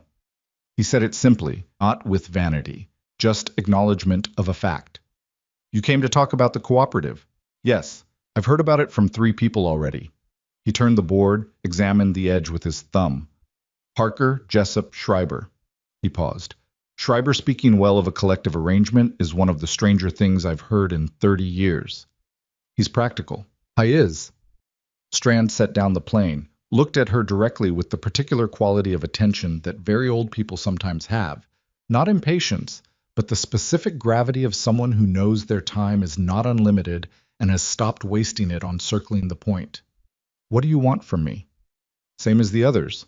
Your commitment to hold before Cole approaches you, and your participation if the cooperative comes together. I don't need the cooperative. No. But the cooperative needs you. She said it honestly. You have the Northwest Timber access. Without it, the Upper Ridge operation has a gap Cole can exploit. He doesn't need to buy your land. He just needs to make sure you don't cooperate with anyone, and that's enough to create a problem. Strand looked at her. You've thought about this carefully. I've had time. He picked up the plane again. Not to use it, just to hold it, the way people hold things while they think. I have been in this valley longer than anyone who's in your cooperative. I have seen people make agreements they couldn't keep. I have seen, he paused, looking for the right word, collective schemes that were well-intentioned and fell apart when the personal interests of the people in them diverged. I know that's a real risk. It's not only a risk, it's a pattern. He looked at the tool in his hand. What makes yours different? She thought about the question seriously before she answered. I don't know that it is, in some fundamental sense, she said. People are people. Interests diverge. Hard years make everyone smaller. She held his eyes. But Cole's approach makes people smaller faster. It takes the divergence and the difficult years and uses them. At least this way, the valley has a structure that gives people reasons to hold together instead of reasons to separate. She paused. That's not a guarantee. It's just a better starting condition. Strand was quiet for a long time. He turned the plane over in his hands. Outside, the wind had picked up, and the last light was going from the sky, and the shop felt enclosed and warm in the way of a space that has been used and inhabited for many years. My daughter thinks I should retire and go to Portland, he said, apparently out of nowhere. Elira waited. I have told her this is not happening. He set the plane down on the bench with a deliberate finality. I built this place. It does not retire. He looked at Elira. You may put my name on your cooperative. Tell them I said the Northwest Timber access stays in the collective arrangement, as long as the collective arrangement is worth participating in. If it stops being worth it, I withdraw. That is my term. That's a fair term, Elira said. It is. He picked up his plane again. You should get back before the light goes. The West Road ices over in the evening. She left him to his work and rode back through the darkening valley and thought that the Calloway brothers were next, and she was running out of days. The Calloways did not take a meeting. She knew they wouldn't. They were men who made decisions based on what they could observe directly, not on what someone came to their door to tell them, and the most effective approach was to let them observe something worth concluding from. So instead of writing to them, she arranged for the cooperative's first joint work session to happen on the eastern approach, where their property bordered the Harkers, and she made sure the session was organized well enough and productive enough that it was visible from the Calloway fence line. It was Ronan's idea, actually. He suggested it one evening with the quiet casualness he used when he'd been thinking something through for a while and had arrived at a point of enough confidence to say it. They respect competence, he said. Show them the thing works before you ask them to join it. So on Saturday morning, 14 people, men and women both, from 6 different homesteads, gathered on the Harker-Mercer property line and spent the day repairing the shared fence sections that the winter had damaged, working through a rotational system that Elira had mapped out to make the best use of different skill sets, and doing it efficiently enough that they finished in a day what would have taken any one family 3. The Calloway brothers were observed on their fence line 3 times during the day, watching. They never came over. They didn't need to. On Sunday evening, the older Calloway brother, Ellis, appeared at the homestead door and told Ronan they were in, stated their conditions clearly and without preamble, shook hands, and left. That was all of them. Cole made his first move on a Monday. He went to the Prentices first, which told Elira he had done his own intelligence work, because the Prentices had been the most obvious vulnerability in the valley, and Cole was a man who understood where to apply pressure. The number he offered Thomas Prentice was, by Thomas's own account when he came to the homestead afterwards, still slightly shaken by the size of it, more money than the Prentices had ever seen in a single sum. Thomas Prentice had said no. He told it to Elira and Ronan with the particular combination of pride and residual nausea that comes from saying no to something very large when you are not entirely sure you've made the right decision. He tried to tell me the cooperative wasn't real, Thomas said, that it was just talk, that in 6 months Mercer would have moved on to something else and I'd be standing there with nothing. What did you say? Elira asked. I told him to go talk to Schreiber. Something shifted in Thomas's expression that was, cautiously, satisfaction. He didn't seem to like that answer. Cole went to Strand next. Strand told him to get off his property. Cole went to the Calloway brothers, who offered him coffee, listened to his proposal in complete silence, declined, and returned to their work. Cole went to the Harkers. He went to Jessup. Each time he came with a number calibrated to the specific situation of the family he was approaching, and each time the answer was no. By Wednesday, the pattern was clear enough that Cole understood what had happened, and by Wednesday afternoon he was at the Mercer homestead. Elira was in the yard splitting firewood when he arrived. She had gone back to it, that particular activity, because some things were useful for both fuel and thinking, and she set down the axe and stood where she was and watched him dismount. He was a well-dressed man, which she had expected, with the groomed certainty of someone accustomed to rooms where things went his way. He was not physically large or overtly threatening, which was somehow worse. He had the look of a man whose violence was always conducted by someone else. Mrs. Mercer. He took off his hat. The politeness was practiced but technically adequate. I was hoping to speak with your husband. He's in the barn. But I'm the one you need to speak to. A brief pause while he recalibrated. I see. Do you want coffee, or are you here to skip to the thing you came to say? He chose to skip to the thing. He talked about the cooperative in terms that were designed to sound reasonable and slightly concerned, collective arrangements that lacked legal structure, the risks of informal agreements, what would happen to the families in the valley if the whole thing didn't hold together the way they were hoping. His voice was steady, and his points were not without some validity, which was the most dangerous kind of argument. Elira let him finish. You've done this twice before, she said. The White Pine Valley and the Creston Range. And the families who sold to you are still there, working their own former land at wages that didn't account for what they'd spent 20 years learning. She looked at him steadily. We know about the Bauer family specifically, and Foss. Something moved across Cole's face. Not guilt. She didn't think guilt was part of his functional vocabulary, but the recalibration of a man who had arrived expecting to be the most informed person in the conversation and had discovered he wasn't. I'm not sure where you're getting your information. From people you did business with, she said. People write letters, Mr. Cole, even in remote valleys. She picked up the axe, not as a statement, just because it was hers. The arrangement in this valley isn't informal, and it isn't held together by hope. It has a structure that involves shared resource access, documented terms, and 9 families who have agreed to those terms in writing. This was slightly ahead of where things actually were, but the writing part was going to be true by the end of the week, and she was going to make it true by then if she had to stay up every night until Friday. You can make your offer to any of them if you want to, but you should know that the terms of the cooperative include a provision that any member who sells significant assets to an outside buyer within the first 3 years triggers a review of all shared access agreements. This provision had not existed before this conversation. It was going to exist by Friday. So the math of selling to you isn't just about the upfront number. It's about what they lose in access rights afterward. Cole was quiet. Ronan had come out of the barn at some point during this and was standing 30 feet away. He had not moved closer or said anything. He was just present, which was its own kind of statement. You've been busy, Cole said. We've all been busy, Elira said. It's been a hard winter. Cole looked at her for a long moment with the particular attention of a man who is recording something for use later. Then he put his hat back on. The offer to the valley stands, he said. Families can come to me individually. My door is open. I'm sure it is, Elira said. Safe travels. He rode away.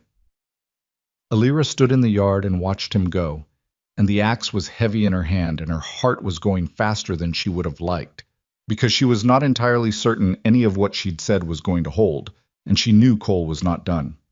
Ronan came up beside her. That provision, he said, about the review of shared access. It doesn't exist yet. I know. A pause. When were you going to tell me about it? Approximately 30 seconds before Cole arrived, she said. I decided on the way in from the woodpile. He looked at her. His expression was complicated in ways she'd gotten better at reading. There was something there that was not quite exasperation and not quite admiration, and was mostly the expression of a man who had learned that this woman's mind moved faster than his, and had decided that was a fact to be lived with rather than argued against. We need to write that provision down, he said. Tonight, she agreed. They went inside. The document, the formal structure of what would eventually become the Black Hollow Valley Cooperative, was written over 3 evenings at the kitchen table by lamplight, with Mara occasionally appearing over their shoulders to suggest that a particular phrase was too complicated and should be made simpler, and with Ivy sitting at the edge of the table doing her sewing with such apparent inattention that it took Elira 3 evenings to realize the girl was listening to every word and filing it away. It was not a perfect document. It had gaps they hadn't anticipated, and ambiguities that would cause arguments later, and terms that were, in retrospect, slightly naive about the ways people behave when conditions change. But it was real, it was specific, it said what it meant, and it had a signature line at the bottom that would carry weight in a territory court if it ever needed to. Ronan signed it, Elira signed it. By the end of the week, all 9 families had signed it. She held the document that Friday evening, all 9 signatures on the pages in front of her, and thought that 4 months ago she had been standing at the entrance to a chapel, unable to make her feet move forward. She thought about the particular texture of that paralysis. Not physical fear exactly, but the specific terror of a person who has never been given a choice, and has therefore no practice in making one. She had been practicing. The document in her hands was made of practice. It was made of every conversation she'd had at kitchen tables, and every calculation she'd run, and every time she'd said the hard, honest thing when the softer version would have been easier. It was made of Silas's carved horse, and Ivy's careful stitches, and Mara's commentary that passed for affection, and the night in the barn when a calf found its legs in the lamplight. It was not everything. There was still Cole, who had not given up. She was not naive enough to believe that one conversation in a yard had ended anything. There were still the uncertain seasons ahead, and the gaps in the cooperative's structure, and the reality that agreements on paper were only as strong as the people who held to them when things got hard. But it was something that had not existed in November, and she had built it. The violence, when it came, was not dramatic. That was the thing about real violence in real places. It didn't announce itself with the buildup a person might expect. It arrived in the ordinary texture of a regular day, tucked into something that should have been unremarkable. It was a Wednesday in the 3rd week of March. 2 of Cole's associates, the men Ronan had described as his physical persuasion, the ones who'd come into the valley with him, appeared at the Harker property in the evening and put 3 of Amos Harker's sheep through a fence section that bordered the shared access road. Not an accident. The fence section was intact before they arrived and broken in a specific way when Amos found it, the kind of break that comes from a tool applied deliberately rather than from an animal pushing through. The sheep were recoverable. The fence was fixable. The message, which is what it actually was harder to manage. Amos Harker came to the homestead the following morning, looking like a man who had not slept. Bet was with him, which told Elira the conversation had moved past what Amos could handle alone. They sat at the table and Amos laid it out plainly, and when he finished, the cabin was quiet for a moment. He wants us to know he can reach us, Ronan said. I wants us to know it's easier to take the money, Elira said. Amos looked between them. I'm not taking the money. I'm not saying that. He pressed his hands flat on the table, the gesture of a man steadying himself. But I have children on that property. Bet's there alone for half the day when I'm working the south pasture. I need to know what we're dealing with. You're dealing with a man who has reached the end of his legitimate options in this valley and is now trying the next set, Illyra said. She kept her voice level because Amos needed steadiness from her right now, not matching agitation. He's not going to escalate past intimidation. Not here, not now. She said this with more certainty than she felt. Because if anything serious happens on cooperative property, it becomes a territorial matter. And Cole has enough legal exposure in the northern valleys that he cannot afford a territorial investigation. You're sure of that? Amos said. She was about 70% sure. Yes, she said. Ronan looked at her. She looked back at him, the same long-practiced exchange they'd developed over these months. The one that said, I know, but this is what's needed right now. He turned to Amos. I'll ride the shared fence lines with you this week. We go together, both operations. If Cole's people are watching for isolated targets, they can watch two people who won't be isolated. He paused. And we take it to the county sheriff. On record. Not because it'll solve anything immediately, but because we start building the paper. Amos nodded slowly. Something in him settled. Not all the way, not fully, because the fear was real, and it was going to stay real until the situation changed, but enough to work with. When they had gone, Illyra stood at the window and watched the Harkers ride back down the road toward the lower valley, and thought about the certainty she had performed and the 70% that was behind it, and the 30% she was holding in a separate room in her mind and not looking at too directly. Mara appeared beside her. You weren't sure, the old woman said. No. But you said it anyway. Amos needed to be able to sleep, Illyra said. He can't sleep if I'm uncertain. He can sleep if I'm steady. She watched the Harkers disappear around the tree line. And if I'm wrong about Cole's limits, I'll deal with that when it's in front of me. Mara was quiet for a moment. You've changed, she said. Everyone does. Not everyone changes toward something. Mara picked up the coffee pot from the hearth. Some people just change away. Illyra thought about the chapel in November. The paralysis at the entrance. The dress she'd pressed in lamplight while her brother slept without guilt in the next room. She thought about all the versions of herself that had been managed and moved and traded, and she thought about what it felt like to stand in a yard and speak to a man like Cole without the ground shifting under her feet. I had things to change toward, she said, and she left the window and went back to the table, because there were still terms to add to the cooperative document, and Cole was not done yet, and the spring was still coming, whether she was ready or not. The community meeting happened on a Friday evening at the end of March. All 9 cooperative families gathered in Deller's barn, the largest available space, with lanterns hung from the rafters, and hay bales arranged in an approximation of seating and the smell of cattle and winter hay making the air thick and real. Illyra had not planned to speak first. She had planned to let Ronan open it and Deller anchor it, because both of them carried more standing in the valley than she did by simple measure of time spent here. But when the families had all arrived and settled and the expectant quality of a room waiting for direction had filled the space, she looked at Ronan and he looked at her, and she understood from his expression that he thought she should do it. She did not entirely agree with him, but she went ahead. She stood in the middle of the barn and looked at the faces around her. Amos and Bet Harker, the Calloway brothers, with their arms crossed in identical posture.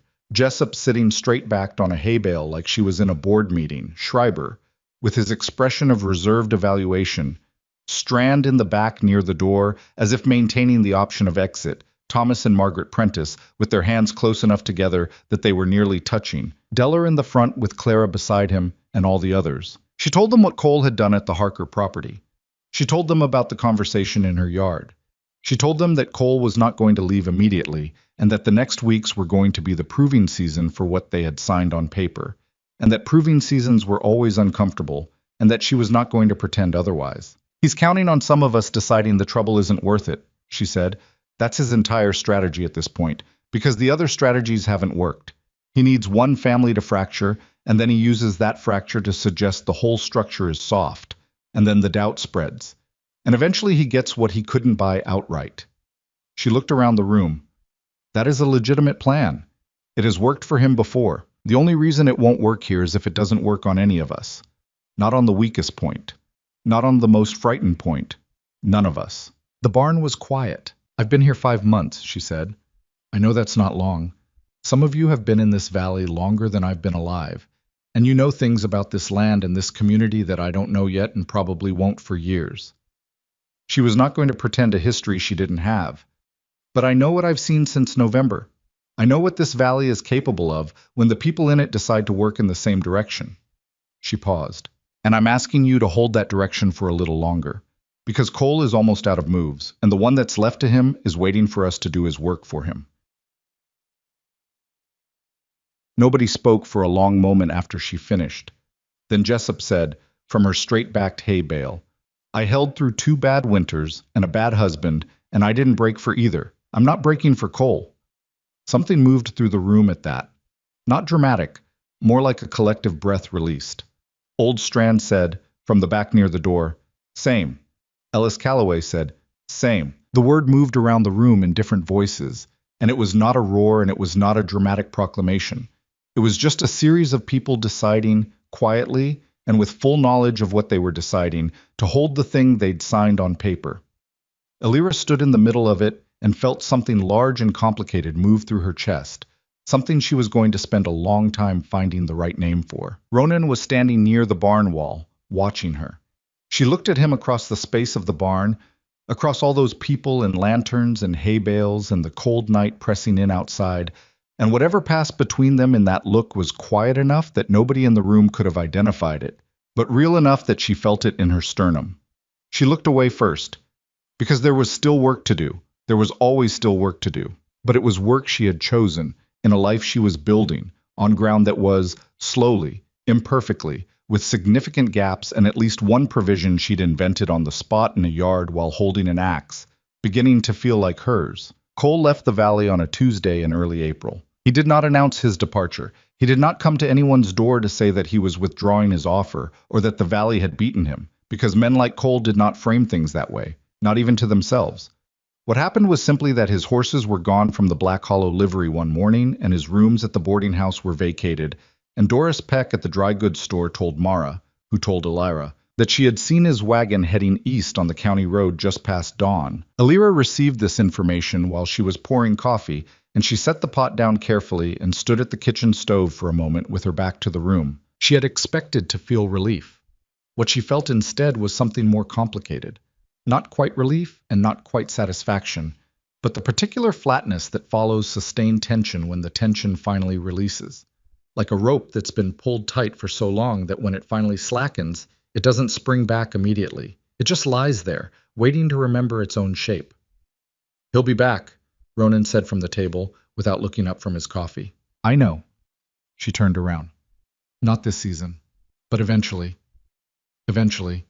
He turned the cup in his hands. By then the cooperative will be a year old, and it'll either have proven itself or it won't. It will, she said. He looked at her. You're certain. She thought about it honestly, the way she tried to think about most things now. Without the performance of confidence, and without the performance of uncertainty, just the actual calculation. I'm certain enough, she said, which is a different thing, but it's what I've got. He nodded slowly. That was enough for him, and she had learned enough about him to understand that it was genuine agreement rather than polite acceptance. Ronan Mercer did not do polite acceptance. When he disagreed with something, he said so, plainly, in the direct way of a man who had decided long ago that the social friction of honesty was cheaper than the accumulated cost of pretending. It was one of the things she had come to depend on, that directness. It had taken her a while to trust it. She had spent too many years around people whose plainness was a performance and whose honesty was selective. But she trusted it now. She trusted it the way she trusted the fence lines and the stored provisions and the cooperative document with its 9 signatures, as a thing that would be where she put it when she went back to look. Outside, the April morning was doing something that was almost, tentatively, generously, the beginning of spring. The snow in the yard had retreated to shadows and north-facing corners. The ground under it was dark and wet and beginning to smell like itself again, like soil and root systems, and the particular organic promise of things that had been dormant deciding to reconsider. Ivy was in the yard already, doing what Ivy did in the mornings now, which was a combination of practical chores and quiet observation of the world around her. She had taken to getting up early, earlier even than Ronan, and spending the first hour of daylight outside in her red wool coat, finished in February, fitted properly. after 2 adjustments. Moving through the yard with the purposeful self-sufficiency of a child who had learned that the morning hours belonged to her and she intended to use them. Silas was still inside by the fire, eating his breakfast with the absorbed concentration he brought to anything he was currently interested in, which this week was a set of illustrated natural history pages that Elira had found in a box of donated books that Jessup had brought over in March. He had been studying them with the same focused attention he gave to his wooden animals, as if the knowing of something was itself a form of possession. Elira watched both of them from the kitchen window and felt the complicated thing again, different this time, warmer. Whatever she had built here, whatever this household had become across these 5 months of cold and difficulty and accumulated small decisions, it was real in the way that the land outside was real. Not clean, not perfect, full of things that still needed tending, but real, present, hers. She went outside to find Ivy. The girl was crouched at the edge of the yard where the snow had pulled back, examining something in the exposed ground with the focused interest she brought to most things. She looked up when Elira approached, and the look on her face was the one Elira had come to recognize as Ivy's version of pleased. Not a big expression, but present, a slight opening around the eyes. "There are crocuses," Ivy said. Elira crouched beside her, 3 small purple heads pushing through the dark soil at the base of the fence post, improbably delicate against the hard ground around them. "Mara planted bulbs there years ago," Elira said. "She mentioned it once, said she'd forgotten they were there until they came back one spring and surprised her." Ivy looked at the flowers for another moment. "Things come back," she said. Not philosophically, just as an observation, the way she catalogued facts. "Some things," Elira said, "the ones with deep enough roots." Ivy considered this. She had a way of sitting with statements before responding, turning them over to see all their sides, that Elira had come to appreciate. "Are we staying?" she asked. The question was direct, unadorned, carrying the weight of everything it actually meant. "Me and Silas. Are we staying here?" As a real thing, not just until. Elira had been waiting for this question. She had been preparing for it in the way she prepared for most important things, thinking through it carefully so that when the moment came she could give the honest answer without hesitation, because Ivy deserved the honest answer without hesitation. "Yes," she said. "If that's what you want, this is your home. I'm not speaking for some future arrangement or some decision that hasn't been made yet. I'm telling you that Ronan and I both want you here, and that's not going to change when conditions change. And if the letter from Oregon comes back and there's family who wants to know you, that will be something you get to decide about, not something that gets decided for you." Ivy was quiet for a moment. She looked at the crocuses. "Silas already decided," she said. "He decided in January. He told me." "What did he say?" "He said this is where the horse lives, so this is home." Something in her voice was both fond and exasperated, the particular combination that older siblings develop for younger ones who arrive at correct conclusions through completely illogical routes. Elira almost laughed.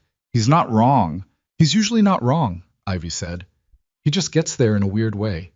She stood up, brushing the mud from her knees with the practicality she brought to most physical things. "I decided in February, when you sat with me about the sewing." She paused. "I didn't say it then. I wasn't ready to say it." "That's all right. I'm saying it now." "I know." Elira stood beside her and looked at the 3 small crocuses at the base of the fence post, and thought about the particular nature of things that survive winter by going deep and waiting, and thought that there was something worth understanding in that which she didn't have the exact words for yet. "Come in when you're ready. Mara's making something she's been claiming is going to be better than anything she's made all winter, and I'm choosing to believe her." Ivy's mouth shifted toward something that was, on Ivy, a smile. "She says that every time." "She does." Elira turned back toward the cabin. "But she's also right every time, so—" She heard Ivy's boots on the ground behind her, following. The spring work hit like a wall, which was expected but still formidable when it arrived. The frozen months had stored up a considerable amount of work that now needed doing simultaneously. Fencing that had been damaged by the weight of snow and ice, cattle that needed moving to new pasture as the highland grasses began their slow return, planting schedules that had hard deadlines attached to them, and the first joint operations of the cooperative that were no longer theoretical but actual, requiring the 9 families to function as a coordinated unit for the first time under real conditions. It did not go smoothly. Nothing that involves 9 different families and decades of individual habit ever goes smoothly in its first real season of operation. There were disagreements about scheduling and about the valuation of different kinds of labor and about who had done more than their share in March and who owed what to the common account. There was a 3-day argument between the Calloway brothers and Amos Harker about a shared fence section on the eastern approach that had both historical context Elira didn't fully understand and fresh grievances about who had repaired what. There was a moment in the second week of April when she sat at the kitchen table at midnight with the cooperative's accounts spread out in front of her and genuinely could not see how the numbers were going to work before the summer revenue came in. She sat with that for a while. The lamp was low and the cabin was quiet. Ronan asleep, the children asleep, Mara asleep in her lean-to. And the numbers on the table were what they were, which was tighter than she had planned for. Then she recalculated, moved some things around, found a margin she had been accounting for conservatively that could be stretched if the timber operation started 2 weeks earlier than the schedule called for. The schedule would need to flex. Flexing the schedule meant a conversation with Schreiber, who ran the timber work, who did not like flexing schedules. She made a note and went to bed. The conversation with Schreiber was uncomfortable. He did not like flexing the schedule. He said so, plainly, and made several points about why the original timeline was the correct one, and deviating from it would create downstream problems. Some of his points were valid. She conceded the ones that were valid and held the ones that weren't, and they reached an adjusted schedule that neither of them was entirely satisfied with, which Ronan told her later was a sign that it was probably about right. "You're handling Schreiber," Ronan said one evening, in a tone that suggested he found this notable. "I'm negotiating with him," she said. "It's different. He agreed to the schedule adjustment, with conditions.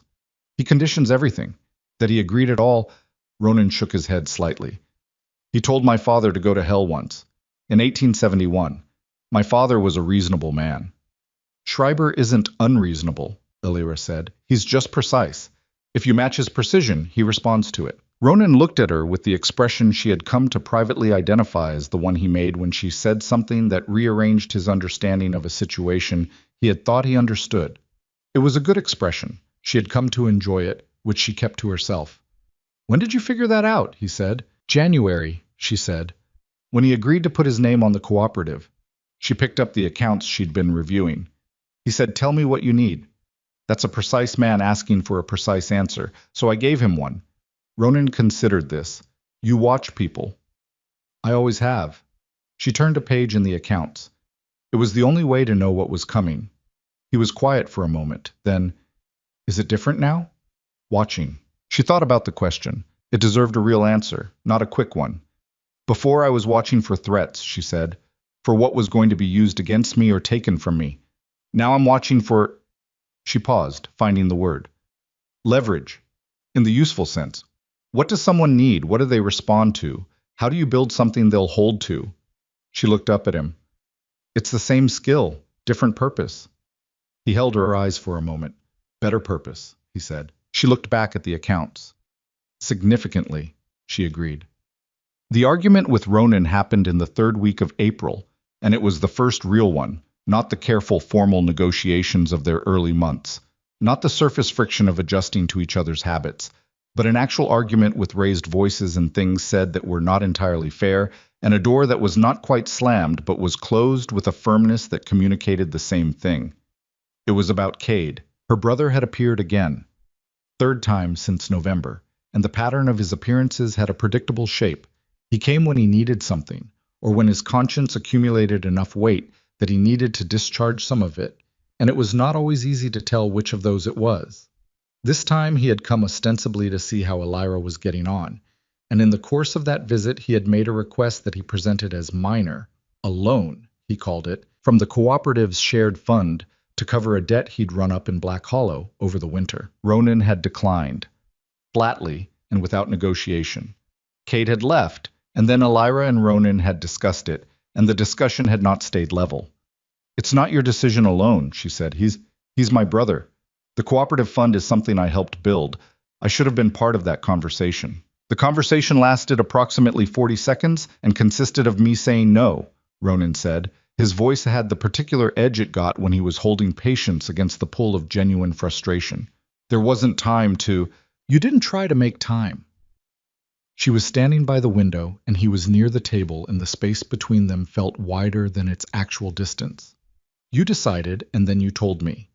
That's the same thing that was done to me when I married you, and I need you to understand that." That landed. She watched it land. His jaw tightened and his eyes went somewhere interior for a moment, and when he looked back at her, the edge in his expression had changed from frustration to something more complicated. "That's not a fair comparison," he said. "I know it's not entirely fair," she said. "I'm saying it because I need you to feel how it sounds, not because it's exact." She turned from the window. "Kate is not a good person to give money to. I know that. I know it better than you do, but I needed to be part of deciding that." A long silence. "You're right," he said. The words came out measured but genuine. Ronan did not apologize easily. It was one of the places where he sometimes got himself into corners and stayed in them longer than he should. But when he got there without qualification.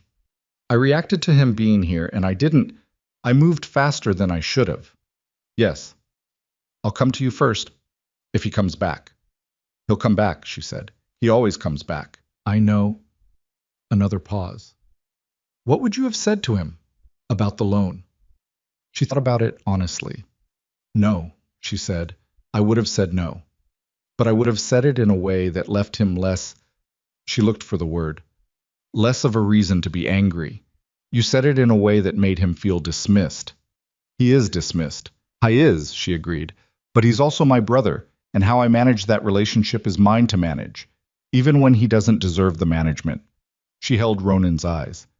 "Do you understand the difference?" He did. She could see him working through it. The distinction between the correct outcome and the correct process for arriving at it. The way the person who does the thing sometimes matters as much as the thing being done. It was not a natural way for him to think. He was a man who moved towards solutions, and the politics of how you got to a solution were sometimes not the thing he kept in frame. "Yes," he said finally. "I understand it." "Good." She picked up her coat from the hook. "I'm going to check on the seedlings in the side garden. Mara thinks we started them too early, and I want to see if she's right." "Is she?" "Probably." She went out. She stood in the side garden for a while in the April afternoon, looking at the seedling trays lined up under the oilcloth cover, and she thought about the argument and the way it had gone and the way it had resolved, and she thought that it was the most honest conversation she had ever had with another adult about how she needed to be treated, and she had not apologized for any part of it, and the world had not collapsed. A pattern was developing. Every time she said the true thing and held it, the world failed to collapse. She was beginning to build a working theory from this data. Mara appeared at her elbow approximately 3 minutes later with the cup of coffee that was Mara's default response to most situations requiring acknowledgement.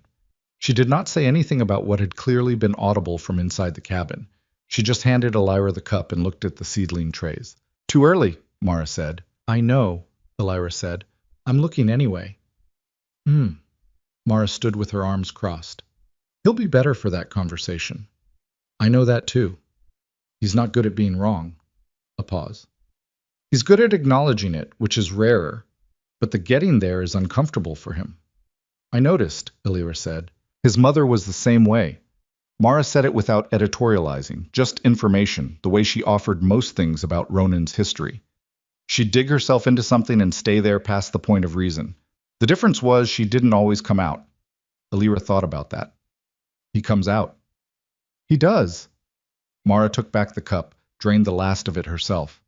"That matters more than people think it does." They stood in the side garden in the mild April afternoon, the mountains showing the first patches of something that might eventually be green, and Elira thought that Mara was right, and that she had spent enough of her life around people who did not come out of the places they dug themselves into, and she understood very clearly now what the difference cost.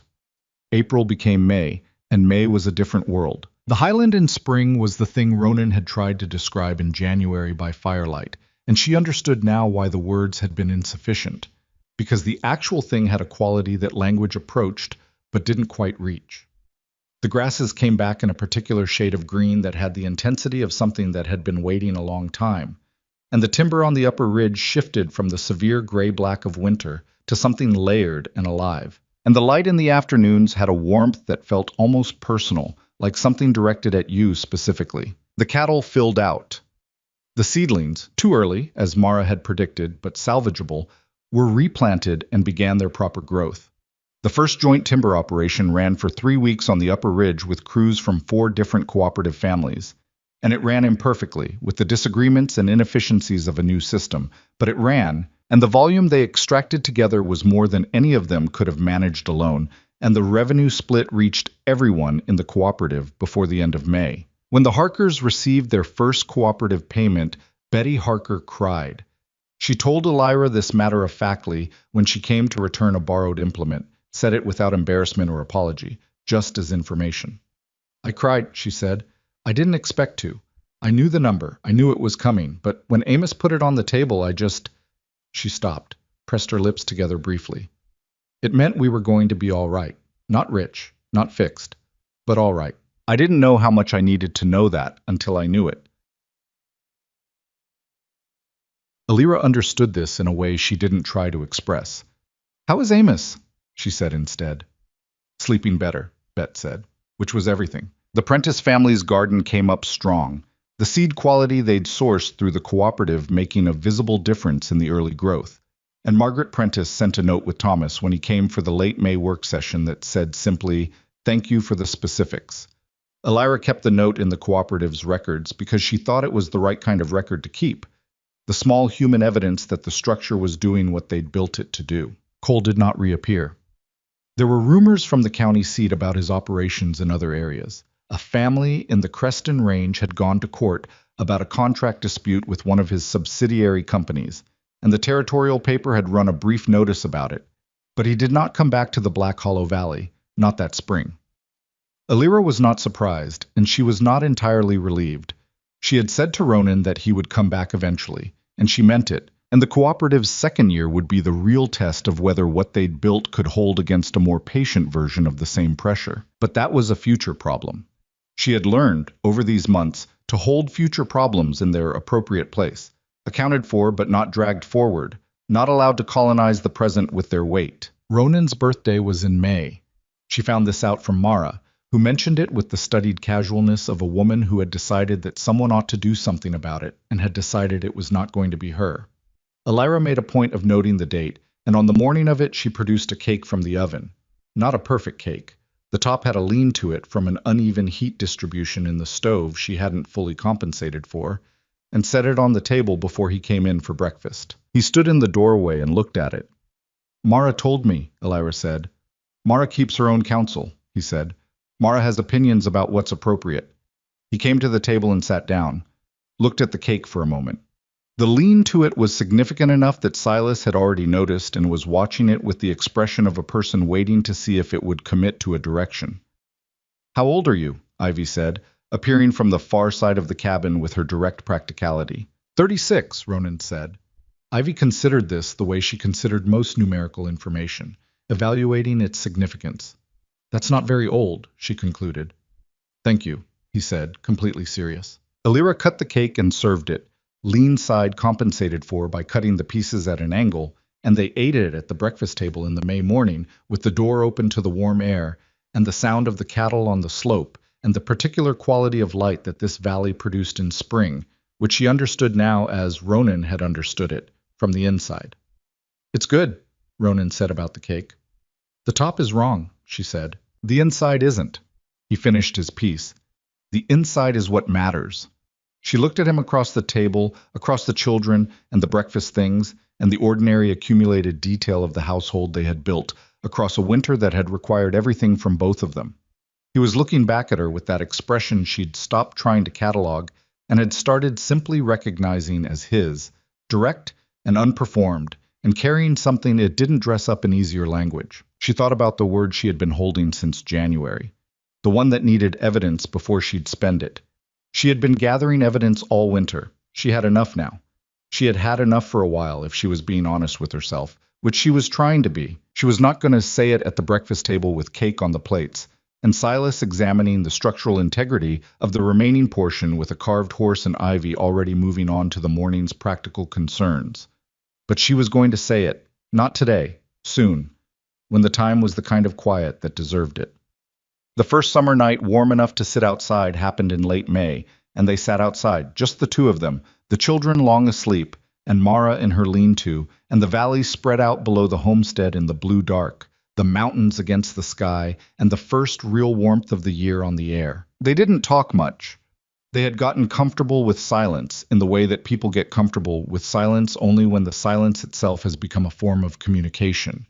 When sitting next to someone without filling the air means something, when the choosing of that particular company and that particular quiet is itself a statement. At some point he put his hand over hers on the bench between them. Not a motion toward anything, just that. His hand, covering hers, staying there. She turned her palm up and let her fingers close around his. They sat like that for a long time in the warm dark, and the valley was quiet beneath them, and the mountains held their shapes against the sky, the way they always had and always would, and Elira Vane, Elira Mercer, and she was beginning to make the name her own, sat on the porch of a home she had fought for, and thought about January and February, and the long cold and all the small choices that had accumulated into this, into right now, into a hand she was choosing to hold. She did not say the word yet, but she was holding it the way she held the cooperative document, the way she held Ivy's question answered, and Silas's carved horse, and the crocuses at the base of the fence post, and the look on Ronan's face when she said something that rearranged his understanding. She was holding it like something she planned to keep. The summer passed the way good things sometimes pass. Not quickly, not slowly, but with the specific weight of time being actually used rather than merely endured. The cooperative's first full season ran through June and July with the grinding imperfection of anything new and real. There were weeks when the shared labor schedule produced friction that required Elira to sit with 2 or 3 people at once and work through the kind of disagreement that has no clean answer, only a negotiated one that everyone can live with. There were weeks when the timber operation ran behind because of weather, and behind schedule meant behind on the revenue projections, and behind on revenue meant the cooperative's common account went thinner than comfortable, and thin accounts made people anxious. And anxious people said things at the fence line that required careful management before they became the kind of thing that stuck. She managed it. Not effortlessly. There was nothing effortless about any of it, and she had stopped expecting effortlessness as a standard sometime around February. When she'd understood that effortlessness was a story, people told to make the hard work of others look natural. She managed it with the tools she had.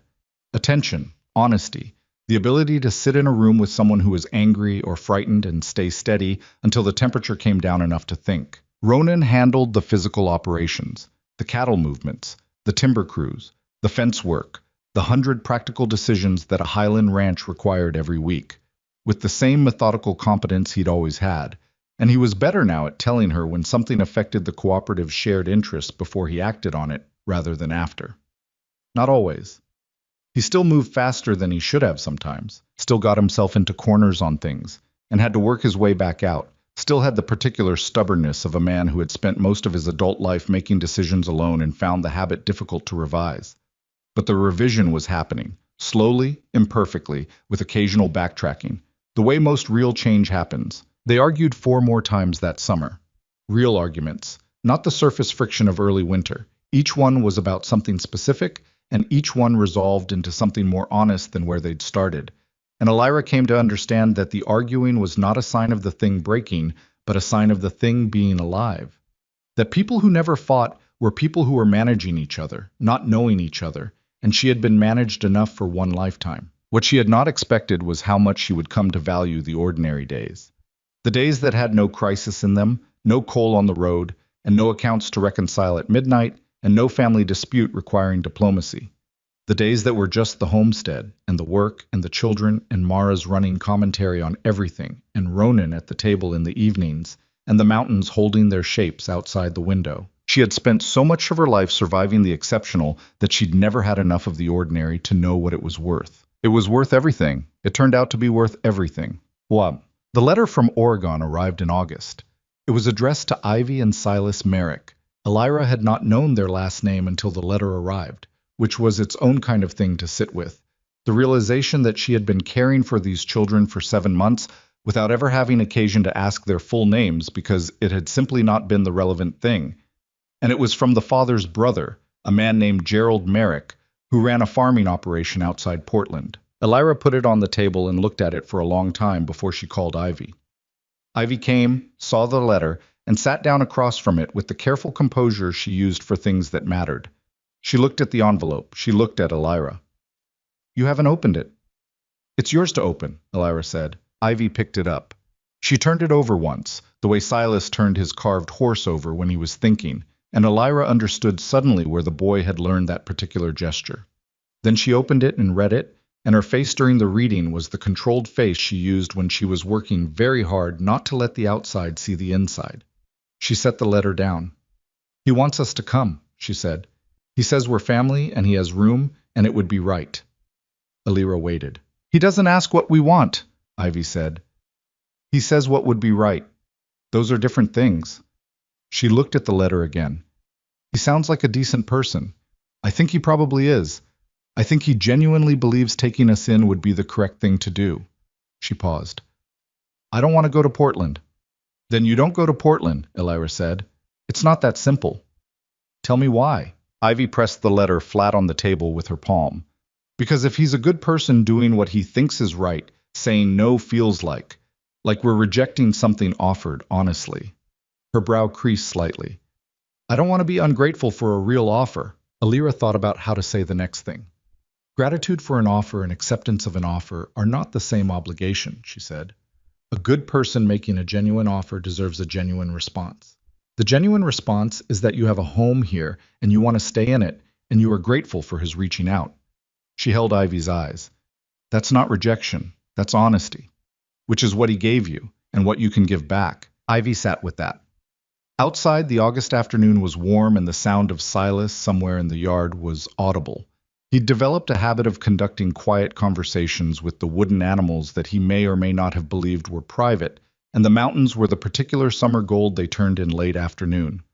"Will you help me write to him?" Ivy said. "Yes, right now, if you want." "Not right now." She folded the letter carefully. "I need to think about what I want to say, so it's honest." "Take the time you need." Ivy nodded. She stood up, tucking the letter into the pocket of her dress. She started for the door, then stopped. Without turning around, she said, "I decided a long time ago, about staying. I just needed to know there was still a choice." She paused. "There's always a choice. That's what you taught me." She went out into the yard and Elira heard her say something to Silas, something practical, an elder sister in tone, and Silas's response, which was, whatever it was, she couldn't make out the words, and the particular quality of that sound, 2 children in a yard in August, was something she was not able to be analytical about. It simply landed in her chest and stayed there. She sat at the table alone for a while and thought about a girl standing at the entrance to a chapel who could not make her feet move forward, who had no practice in choosing and therefore no practice in knowing that she could. She thought about what it had taken to learn that. The long cold and this hard work, and the arguments and the cooperative document with its 9 signatures and all the kitchen table conversations, and the calf finding its legs in the lamplight at 2 in the morning, and everything else that had accumulated across these months into the specific weight of a life she recognized as her own. She thought, if I had known, in November, what it would cost to get here, would I have been able to walk through the door? She didn't know the answer. She suspected not. She suspected she had needed not to know, had needed to move through it day by day without the full view of what was ahead, finding each next thing only when she was already standing in it. That might be the only way anyone ever builds anything real, not with full knowledge and full preparation and a clear view of the destination, but step by step, with incomplete information and imperfect tools, trusting the direction more than the certainty. She got up from the table and went back to work. But Mara got sick in September. Not dramatically. Mara did nothing dramatically. She developed a cough at the beginning of the month that she dismissed with the authority she brought to most things she wanted to dismiss. And she continued her routines with the same methodical attention she always gave them, and it was only in the second week, when Elira noticed that Mara was sitting down between tasks in a way she never had before, that the conversation happened. "How long?" Elira said. She didn't dress it up. Mara didn't respond well to things dressed up. "Long enough that I know what it is." Mara was sitting at the table with her hands around a cup of tea she'd stopped pretending was just for warmth. It's the lung. I've had it 2 years. 2 years, Elira said. I'm not interested in your reaction to that. I know you're not. Elira sat across from her. What do you need? I need you to stop looking at me like that. A pause. And I need you to know that the household runs without me, that you know where everything is and how everything works, and you don't need me to hold it together. She said this last part with a specific directness that was about more than practicality. That's what I need, to know it runs. It runs, Elira said. It runs because you built it. Everything I know about this place I learned from watching you. Mara made the sound that was her version of being moved without being willing to admit to it. I taught you what I knew. You did the rest yourself. Mara, I'm not dying this week, the old woman said, with the bluntness of someone who had decided that precision was more respectful than softness. I have time yet, but I wanted you to know, so you weren't surprised later. They sat with that for a moment, the two of them, in the kitchen that Mara had run for 15 years, and that was now as much Elira's as anyone's. Do you want Ronan to know? Elira asked. He already knows. Mara drank her tea. He's known for a year. He didn't tell you because I asked him not to until I was ready. She looked at Elira steadily. He keeps his word. I know he does, Elira said. After that, things didn't change dramatically. Mara continued her routines, adjusted for what her body would allow, and not one adjustment beyond that. Elira picked up the things that needed picking up without making a performance of it, and the household absorbed the shift the way a household does when the people in it are paying attention to each other rather than to the appearance of things. Ronan did not talk about it directly, because he was a man who processed things internally and whose grief tended to come out sideways, in extra hours at the work, in the particular careful way he spoke to Mara in passing, in the harness piece he repaired 3 times in 1 week, when it only needed repairing once. Elira let him process it the way he needed to. She understood now that loving someone included understanding the shape of their grief, and not trying to reshape it into something more convenient. That was something she had learned here. Not from a book, and not from being told. From paying attention. Cole came back in October. He came quietly, which was different from before, and that difference was information. He did not arrive in town with associates and horses stabled publicly and room taken at the boarding house. He came alone, made 1 visit to Deller, and Deller sent a rider to the homestead the same afternoon. Elira and Ronan went to Deller's together. Clara met them at the door and had coffee on the table before they were seated, which Clara always did, and which Elira had come to appreciate as its own form of alliance. He's changed his offer, Deller said, without preamble. He had a letter on the table that he pushed toward them. He's not trying to buy the valley anymore. He wants a partnership in the timber operation. Minority stake. He provides capital investment for equipment. The cooperative maintains operational control. Elira read the letter. She read it twice. It's a real offer, she said when she finished. It is, Deller agreed. His expression was the careful one he used when he had already been thinking about something for several hours and had not arrived at a conclusion he was comfortable with. Different from before. The terms are... He paused. They're not bad terms on paper. On paper, Ronan said. On paper, Deller repeated. The question is what's underneath them. Elira set the letter down. She thought about Garrett Cole, about the man who had come to her yard in March, and assessed her with the recording attention of someone cataloging information for later use. She thought about what a minority stake in the cooperative's timber operation would actually provide him with, not control, not yet, but access. To the accounts, to the relationships, to the internal workings of something that was currently opaque to him. A minority stake was a foot in the door that could, with patience, become the whole door. No, she said. Both men looked at her. Not because the terms are bad, because the terms are deliberately good. She looked at Deller. He spent 6 months watching what we built and understanding what he did wrong the first time. He came in too aggressive, and it unified people against him. This time he's coming in as a partner. The capital investment is real, and the equipment would help the operation. She paused. And in 18 months, when he has a seat at the table and relationships with the families and a working understanding of the cooperative structure, he'll start finding the places where the terms give him leverage. Quietly. Without triggering the defense mechanism that stopped him the first time. A silence. You're saying he's smarter now, Deller said. I'm saying he learned. She held his eyes. Which means we need to have learned too. Deller looked at the letter. He looked at Clara briefly, the quick conjugal exchange of people who have been making decisions together long enough that a glance can contain a paragraph. Clara gave him nothing visible, which Elira suspected was its own kind of answer. We take it to the cooperative, Ronan said. Full meeting. Everyone sees the letter. Yes, Elira said. And they decide. All of them. Together. The meeting happened 2 days later in Deller's barn, which had become, unofficially, the cooperative's meeting space across these months. All 9 families. The letter was passed around and read by everyone who could read it, and summarized for those whose reading was limited. Elira laid out her analysis in the same plain terms she'd used before, not assuming the conclusion, just walking through the logic of what the offer actually represented beneath its surface. Schreiber said, the equipment would be genuinely useful. Yes, Elira agreed, but the access it purchases for him is more valuable to Cole than the equipment is to us. That's my read. Schreiber looked at the letter one more time and handed it back. Then no, it was not unanimous. 2 families needed more conversation before they arrived at the same place, and those conversations happened on the margins of the meeting and took the better part of an hour.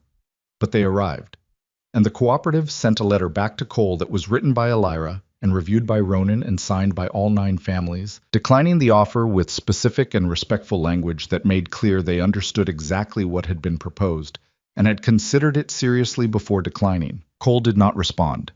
He did not come back that autumn. Elira did not believe he was gone for good. She had stopped believing in the permanent departure of problems. Problems, in her experience, had better stamina than solutions and required constant tending. What she believed was that the cooperative was stronger for having faced him twice and refused him twice, and that the second refusal had been smarter than the first, and that if he came back a third time, they would be smarter still. That would have to be enough. It was enough. Mara passed in December, 2 days before the first serious snow of the new winter. She went in her sleep, in her lean-to, in the bed she had slept in for 15 years, which was what she had said she wanted when Elira had asked her once, in October, in the plain way that Mara appreciated being asked about things. She had wanted to be in her own place, in her own bed, without a production made of it. The production was made anyway, by the people who loved her, because that was what people did, and Mara had known it would happen, and had accepted it as the cost of having been present in people's lives long enough to matter to them. Ronan took it hard in the sideways way. He took hard things.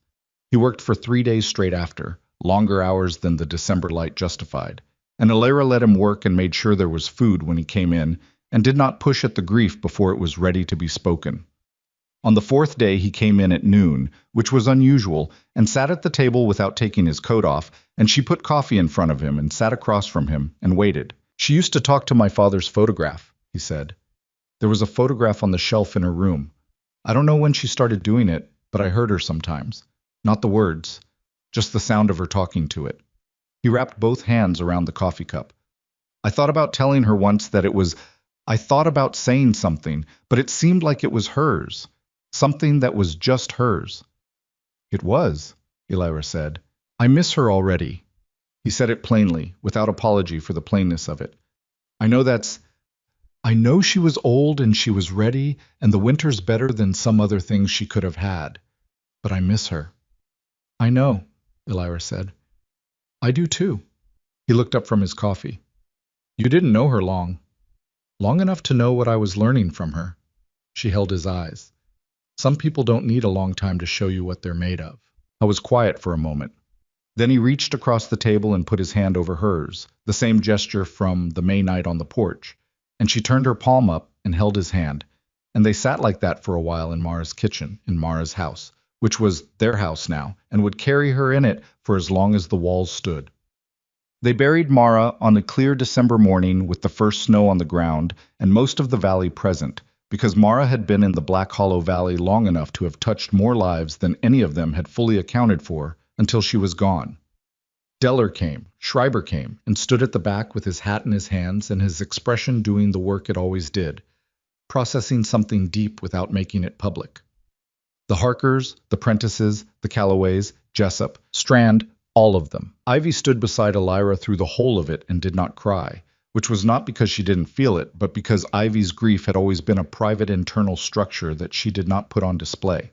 She held Silas's hand, and Silas, who was old enough now to understand what death was, and young enough that he understood it most clearly in terms of specific absence, held his carved horse in his other hand and was very quiet. Afterward, when the Valley families had gone, and it was just the four of them, five, if you counted Ronan, which made it five, Ivy said, "She knew we were staying." "Yes," Elira said. "I'm glad she knew." "So am I." Silas looked at his carved horse. "She knew about the horse," he said. It was such a specific Silas statement, so particular, so focused on the concrete fact of the object, that it landed on all of them at once, the way something small and true sometimes does, arriving like a stone dropped in still water, the ripples moving out wider than the original thing. "She knew about the horse," Elira said. "She knew everything that mattered." The autumn that Elira had been in the valley a full year, she and Ronan sat on the porch on a clear October evening, and the valley spread out below them in the way it did at that hour, golden and enormous and full of its own complicated life. The cooperative was in its second year. The Prentice family had built a small addition to their cabin from the first-year timber revenue. Ivy had learned over the summer to help with the cooperative's accounts, sitting beside Elira at the table in the evenings with the same focused attention she brought to everything, asking questions that were precise and absorbing the answers whole. Silas had grown 3 inches and had developed an interest in the cattle that was evolving, slowly, from abstract appreciation into genuine practical knowledge, guided by Ronan with the patient wordlessness of a man teaching someone something he loved. The valley was not fixed. There were still families who struggled in ways the cooperative could only partially address, and there were still seasons that were harder than the ones before them, and there were still the distant possibilities of Cole and his kind, patient, and strategic in ways that required constant vigilance. The cooperative document had been updated 4 times in a year, each update a scar from a disagreement that had been worked through and resolved, and the document was better for its scars. None of it was finished. That was the thing about real things. They were never finished.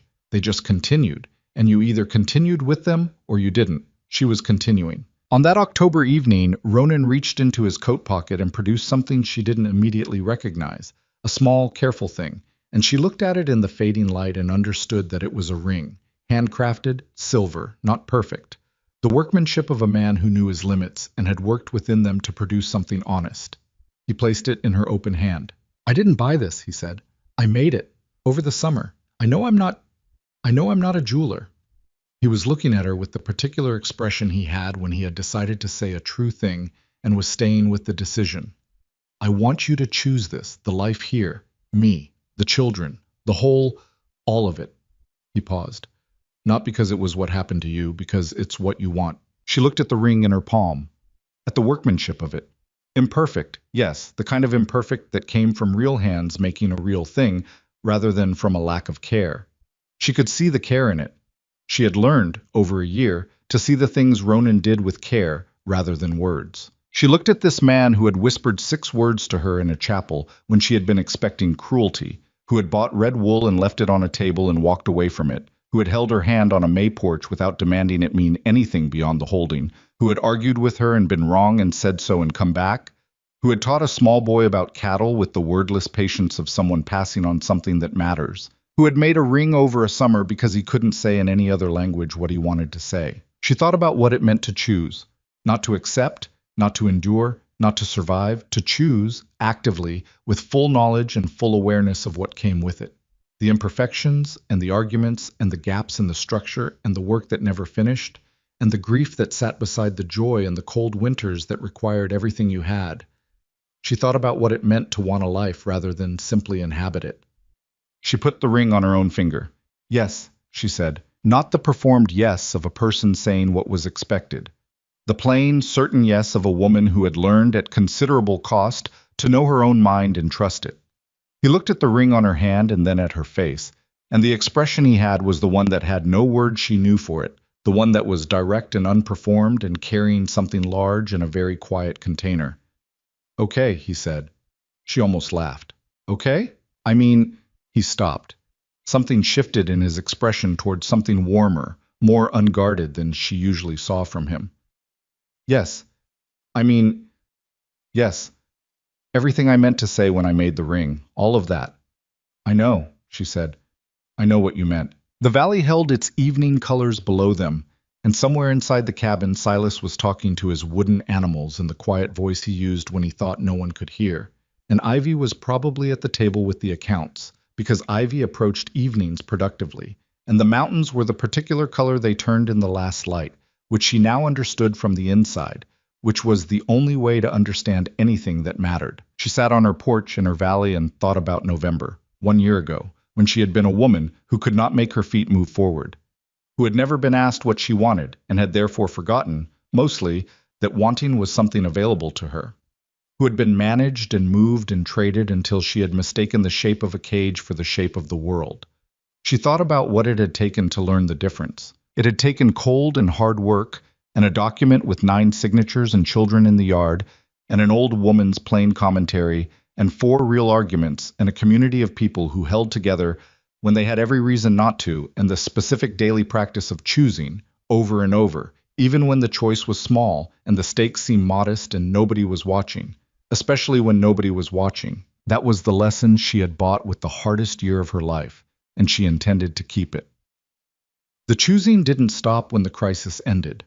The choosing was the thing itself, the ongoing, unremarkable daily act of deciding who you were and what you were building and whether you were going to hold to it when the conditions made holding difficult. There were people in this valley who had watched her arrive as a crying bride sold to settle a debt, and who had watched something else happen across these months, and who had drawn their own conclusions about what that meant. She was not interested in those conclusions. She was not interested in the story other people told about her. She was interested in the story she was telling herself, from the inside in real time, with all its gaps and wrong turns and moments where the numbers didn't add up, and the provisions ran short, and the man across the table got himself into a corner he had to work his way back out of, and the children needed things she didn't always know how to give, and the work went on regardless of whether she was ready for it. That story, with all of that in it, was hers. She had built it herself, not alone. She understood that now, that the myth of alone was itself a kind of cage, that the people you let in were not a weakness in the structure, but load-bearing parts of it. Not without cost, not without the specific education of a winter that required everything and gave back something she could not have anticipated in November, when she had no practice in choosing and therefore no way to know what it would feel like to finally begin. But hers. The first stars were coming up over the eastern ridge, one at a time, the way they always did in this valley. Not all at once, but gradually, the dark revealing them by degrees. The full picture only visible when you had the patience to wait for the light to finish changing. Alira Mercer sat on her porch and watched them appear, and did not rush the watching, because she had learned across a year that had cost her more than she'd budgeted for and returned more than she'd known to ask for, that the things worth seeing rarely arrived all at once. They came the way spring came to the highlands, slowly, imperfectly. And then, one morning, undeniably.